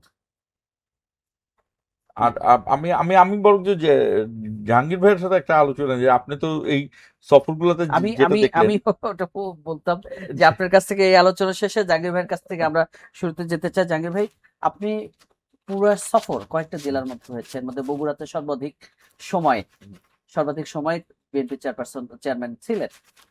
রংপুর ঘুরে আবার বগুড়ায় আসলেন, 2 রাত। নওগাঁ ঘুরে আবার বগুড়ায় ছিলেন। আমরা বগুড়ার আসন নিয়েও আমরা আলোচনা করলাম। বগুড়ার 7টি আসন, এর মধ্যে শুধু 2টা আসন নিয়ে একটু আহ, বলছিলেন যে যেটা বিএনপির জন্য কিছুটা চিন্তার জায়গা ছিল, সেটা আবার স্থানীয়রা বোধহয় স্থানীয় নেতাকর্মী নিজেদের মধ্যে যে বোঝাপড়ার জায়গাটা সেটাও ঠিক হয়েছে তারেক রহমানের যাওয়া উপলক্ষে। সবকিছু মিলে আপনার অবজারভেশন কি? না, বগুড়া এটা তো বিএনপির ঘাঁটি, এটা নিয়ে ইয়ে নেই। আমি তো ওই যে যখন তারেক রহমান বগুড়ার যে আলতাবন্যাসের খেলার মাঠে যখন যান তখন রাত 11টার বেশি বাজে, এবং ওনাকে আসলেই মানে বগুড়ার শহরে প্রবেশের আগেই মানে এমন অবস্থা হয়েছে তার ওই আপনার চার মাথা থেকে ওই যে নগার যে রাস্তাটা ওইখান হুম। থেকে ওই আলতাবন্যাসের খেলার মাঠে আসতে তার 1.5 থেকে 2 ঘন্টা লেগেছে। ঠিক আছে, এবং আমরা খুব কষ্ট করে আপনার উনি ঢোকার আগে আমরা কোনো রকমে নগর জনসভা শেষ করে যেহেতু এসেছি এবং খুব কোনো রকমে ঢুকেছি বেশ চাপাচাপি ভিড়ের মধ্যে, এবং উনি আসার পরে যেটা দেখলাম যে মানুষের যেই অভূতপূর্ব মানে মানে একটা সারা কি বল সারা সারা বলবো না, এটা কি মানে উৎসাহ উদ্দীপনা আর কি। ঠিক আছে, যে দীর্ঘ প্রায় 1.5 প্রতীক্ষার যুগেরও পর। বেশি সময় পর যে ভূমিপুত্রকে দেখছেন যে চোখের সামনে, এটা আসলেই মানে ওই সময় মানুষের যে অনুভূতি এটা আপনি ওইখানে না দেখলে আপনি বাইরে থেকে বুঝতে পারবেন না। এবং উনি আমার আমার আমার খুবই মানে এটা অবাক করার বিষয় যে আমরা তো উনি সবাই তো শুধু সাধারণ জনগণ যারা সামনে আছে সেটা দেখেন, ওই যে বিল্ডিং এর উপর থেকে মহিলারা যে তাকে হাত নেড়ে শুভেচ্ছা এই রাত্রিতে, সেখানে বিল্ডিং এ কারা ছাদে উঠেছে, উনি মানে ওনার 6 তলার উপরে। 6 তলার উপরে মানে ওই বিল্ডিং এর ছাদে ওই সব মানুষই ওনার মানে চোখ এড়িয়ে যান। উনি তাদেরকেও শুভেচ্ছা জানিয়েছেন, তাদের উদ্দেশ্যে বক্তব্য রেখেছেন, এবং যারাই বক্তব্য রেখেছেন সবাই বলেছেন যে তারেক রহমানকে সর্বোচ্চ ভোটে, যেটা ম্যাডামকে তারা জিতিয়েছিলেন, সেটা জিতাবেন এবং সেটাই হবে। এখন যা অপোজিশন যিনি প্রার্থী আছেন জামায়াতের, উনি কত মানে কম ভোটে জামানত বাজেয়াপ্ত হবে সেটাই হয়তো বা 12 তারিখে দেখার বিষয়। তবে আমি যেটা দেখেছি যে এই যে তারেক রহমানের আসন, এটা তো ধরেন মানে একচ্ছত্রই বলা যায় যে তারেক রহমানের মানে মানে তারেক রহমান জিতবেন, এটা নিয়ে কারো কোনো দ্বিমত নাই। কিন্তু এইখানেই আমার মনে হয় বাংলাদেশের যদি কোনো জায়গায় নিয়ম শৃঙ্খলা ভঙ্গ করা না হয়, নির্বাচন আচরণবিধি সবচেয়ে বেশি যদি পালন করা হয়, বগুড়া 6 আসনই পালন করা মানে হচ্ছে। এখনো পর্যন্ত কেউ অভিযোগ করতে পারেনি যে বিএনপির এত শক্তিশালী আসন থাকার পরেও বিরোধী কারো পোস্টার ছিঁড়েছে, কারোর প্রতি মানে এরকম কোনো আচরণ করেছে, এটা আচরণবিধি ভঙ্গ হয়, তাদের প্রচারণায় বাধা দিয়েছে। আমার মনে হয় এটা একটা মানে নির্বাচনের জন্য মডেল একটা মানে আসন আসন হতে পারে হতে পারে বগুড়া 6। বগুড়া 6, যেটি এত বড় একজন শক্তিশালী প্রার্থী থাকার পরেও অন্য কোনো মানে দুর্বল আচরণবিধি লঙ্ঘন হবে। আচরণবিধি লঙ্ঘন হয়নি। এবং 30 সেকেন্ড সুযোগ চাই। জাহাঙ্গীর ভাইয়ের একটা কথার সাথে আবার মিলে গেল যে প্রতিদ্বন্দ্বী প্রার্থী কত টাকাতে জামানত হারাবেন উনি বলছিলেন। মানে ম- কত কত সংখ্যক ভোটে। আচ্ছা, কত কম ভোট পেয়েছেন জামাত। মজার ব্যাপারটা হলো যে তারেক রহমানের প্রতিদ্বন্দ্বী হতে পেরে ইতিমধ্যেই আমরা কিন্তু বেশ কয়েকজন প্রার্থীকে দেখেছি তারা নিজেরা পরিচয় দিচ্ছেন আপনার তারেক রহমানের প্রতি। মানে এটাই তার গর্বের জায়গা। হ্যাঁ, এটাই তার গর্ব যে আমি জানি আপনার ঢাকার 17 17 একজন আসনের ভিডিওটা আমি দেখলাম। দেখেছি।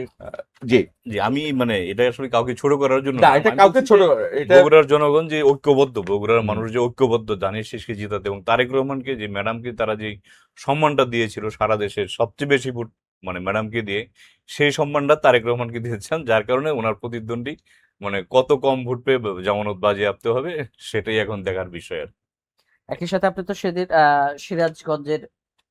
সিরাজগঞ্জের একটা পথসভা হয়েছিল সিরাজগঞ্জ জনসভাই হয়েছে, জনসভা হয়েছিল, বিসিক সেখানে শিল্প পার্ক মাঠে। সেখানে 6টি আসন রয়েছে সিরাজগঞ্জ সম্পর্কে।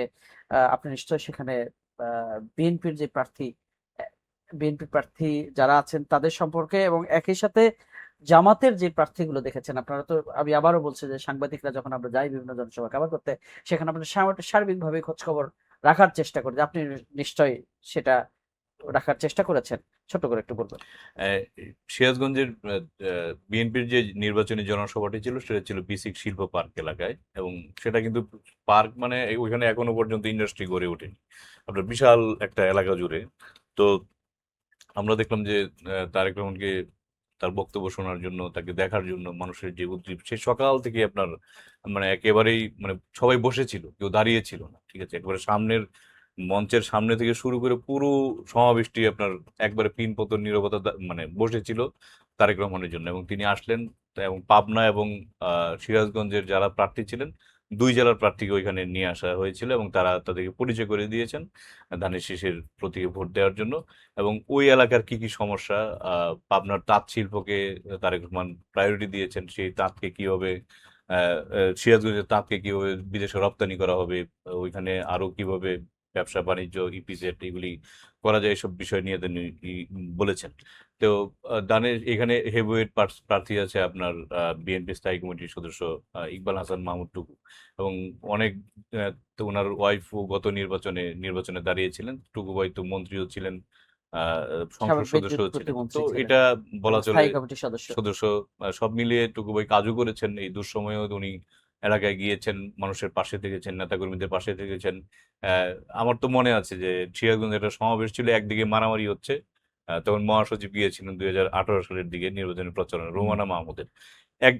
এক সাইডে মারামারি হচ্ছে, অন্য সাইডে সমাবেশ হচ্ছে, মানে গোলাগুলি হচ্ছে, মানে বিএনপি নেতাকর্মীরা ওই গোলাগুলি মোকাবিলা করছে, আরেক দিক দিয়ে সমাবেশ করছে। তো এই যে এত কিছুর পরেও এখানে সংগঠনটাকে ধরে রাখা, এগুলির কারণে টুকু ভাই অনেক এগিয়ে আছে।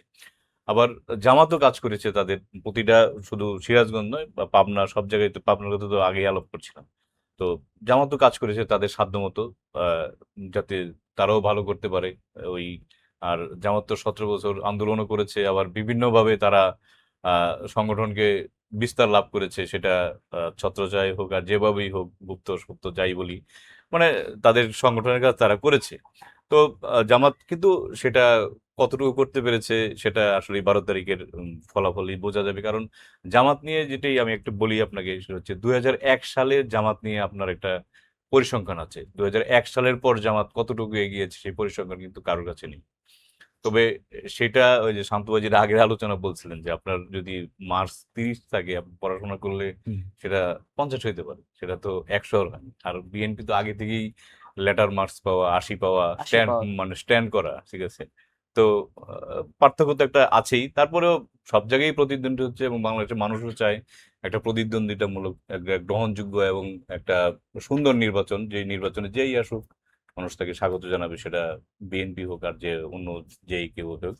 তবে যেটা সিরাজগঞ্জ সহ সারা দেশে, আমি যে কয়েক জায়গায় গিয়েছি, বিএনপি এটা অবধারিত আর কি, বলার আগে অন্য অন্য দলও জিততে পারে, সেটা। জি, ধন্যবাদ আপনাকে শান্ত ভাই। আমরা একদম শেষ পর্যায়ে আছি। সত্য করে একটা প্রশ্ন করতে চাই যে আমরা নির্বাচনকালে নির্বাচন যত ঘনিয়ে আসছে, তত সোশ্যাল মিডিয়াতে আমরা দেখছি যে লোকজনের মধ্যে নানা রকমের জরিপ, নানা রকমের এই এগিয়ে আছে, অমুক এগিয়ে আছে। এটা দেখে অনেক মানুষ অনেক সময় কনফিউজড হয়ে যায়। অনেক সময় আমাদেরকে জিজ্ঞেস করে, সোশ্যাল মিডিয়াতে একরকম দেখছি, আপনারা তো ভাই মাঠে কাজ করেন, সাংবাদিক, আপনারা আসলে বাস্তবতা কি দেখেন? সেই প্রশ্নটা আমি আপনার দিকে ছুড়ে দিচ্ছি যে আসলে বাস্তবতা কি দেখেন? সোশ্যাল মিডিয়া এরকম এটা এবার আরো বেশি, তাই তো? এটার কারণ প্রধানত কিন্তু এবার আপনার নির্বাচনের যে প্রচারণা, এটা পুরোটাই সোশ্যাল মিডিয়া কেন্দ্রিক। কারণ হলো আপনার পোস্টার সহ অন্যান্য যে কনভেনশনাল ওয়ে ছিল, সেগুলো কিন্তু এবার নাই, এক। আর 2 নাম্বার হলো যে আমি জামাতের কথাটা যেটা জাহাঙ্গীর ভাই বলছিলেন, জাহাঙ্গীর ভাই আমার চেয়েও আগে এই পলিটিক্যাল বিট কাভার করে আসেন বিভিন্ন ভাবে। আমি পলিটিক্যাল বিটে ওনার থেকে অনেক জুনিয়র। হ্যাঁ, সেইখান থেকে আমি তার অভিজ্ঞতা থেকে একটা জিনিস বলি যে জামাত ইসলামীকে একটা জিনিসের জন্য চমৎকার ভাবে খুব ধন্যবাদ দিতে হবে। কারণ হলো যে আপনি দেখেন যে 2 শীর্ষ নেতা 2 জোটকে এমন প্রক্রিয়ায় নিছে যে বাংলাদেশে কারোর অনুপস্থিতি বোঝা যাচ্ছে না। যে আলোচনাগুলো অন্যরা করার চেষ্টা করতো যে একটি দল আছে, তাকে ছাড়া হবে না, এখন বিরোধী দল বা সরকারি দল কি সেটা নিয়ে ইয়ে নাই, তারা বিকল্পের কোনো ইয়ে নাই। তারা এমন একটা জায়গায় রাজনীতিকে নিয়ে গেছে, প্যারালাল আপনার আছে না নাই, সবকিছু অপ্রাসঙ্গিক। কিন্তু এখন আর অন্য কোন দল আসলো না গেল, অন্য কোন দল নির্বাচনে থাকলে কি যায় আসে না আসে, এই সবকিছু অপ্রাসঙ্গিক হয়ে গেছে। এইটা কিন্তু এই দুই দলের ক্যারিসমেটিক ব্যাপার। আপনি জামাতকে কিন্তু অনেক কাঠখড়ি পোড়াইতে হয়েছে, যে কারণ সে লাভ দিচ্ছে কার সাথে? সে লাভ দিচ্ছে বিএনপির সাথে, এবং সে লাভ দিয়ে বিএনপিকে ধরুক না ধরুক, বিএনপিকে ধরার জন্য আপনি লাভ দিয়েছেন। এই সাহসের জায়গাটা তো অনেক বড় ব্যাপার, এবং সে অনেক দূর এগিয়েছে আসলে।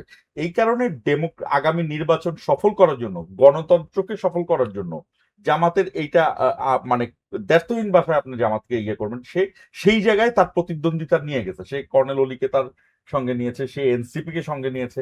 সেই জায়গা থেকে একটা চূড়ান্ত কঠিন প্রতিদ্বন্দ্বিতার মধ্যে যে নির্বাচনটি হবে, সেখানে কেউ আপনার কোনো টু শব্দ করতে পারবে না যে বিএনপির কোনো নেতা বিনা প্রতিদ্বন্দ্বিতায় জিতে এসেছে, যেটা আমরা 2014 সালে দেখেছি। 2018 সালে দেখলাম যে কোনো রাত্রে ভোট দিয়েছেন, আর 2000 আমির নির্বাচন এই জায়গায় থাকবে না। অর্থাৎ আপনি এই দুইটা জোটকেই আপনার এই জায়গা থেকে আমি আওয়ামী বরঞ্চ লীগ একটা না থাকলেও যে একটা প্রতিদ্বন্দ্বিতাপূর্ণ আওয়ামী নির্বাচন লীগ হতে এখানে পারে। অপ্রাসঙ্গিক। আপনি আওয়ামী লীগ, আপনি কি হ্যাঁ। পাচ্ছেন আওয়ামী লীগের না না ভাই? অপ্রাসঙ্গিক। আওয়ামী লীগের যে ভোটারদেরকে বলা হচ্ছিল যে ভোটাররা কোথায় যাবে, সেই ভোটাররা যে নামছে এটা তো বোঝা যাচ্ছে। তারা নেমে আসতেছে যে কোন দলকে কিভাবে দিবে।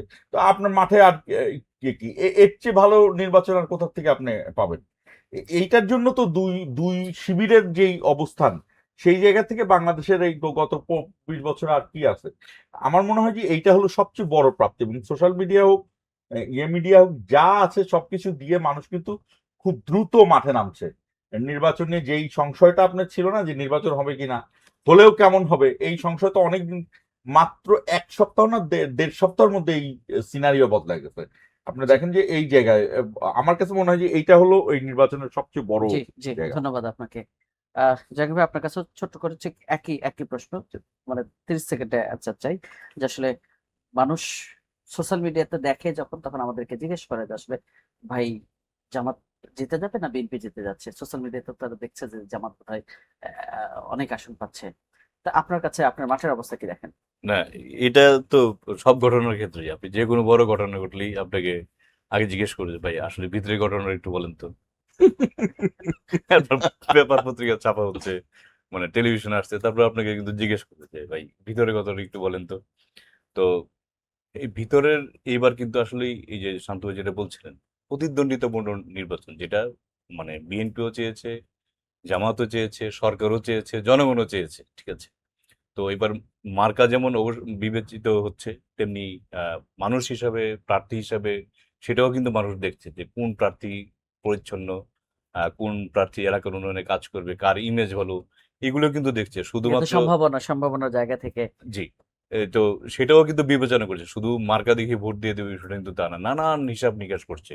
তো সবাই চাই আমরা যে প্রতিদ্বন্দ্বিতাপূর্ণ একটি অবাধ, সুষ্ঠু, স্বচ্ছ নির্বাচন হবে এবং বাংলাদেশ গণতন্ত্রের পথে পুনরায় যাত্রা শুরু করবে। সে প্রত্যাশাই আমাদের জি, সবার। ধন্যবাদ আপনাদেরকে। আমাদের কাছে আমাদেরও একই প্রত্যাশা, গণতন্ত্রের পথে ফিরবে বাংলাদেশ দীর্ঘদিন পরে। দর্শক, আপনাদেরও ধন্যবাদ জানাচ্ছি এতক্ষণ আমাদের সাথে থাকার জন্য। দেখা হবে আগামী পর্বে। সে পর্যন্ত ভালো থাকুন, সুস্থ থাকুন এবং বাংলা বিষয়ের সঙ্গেই থাকুন।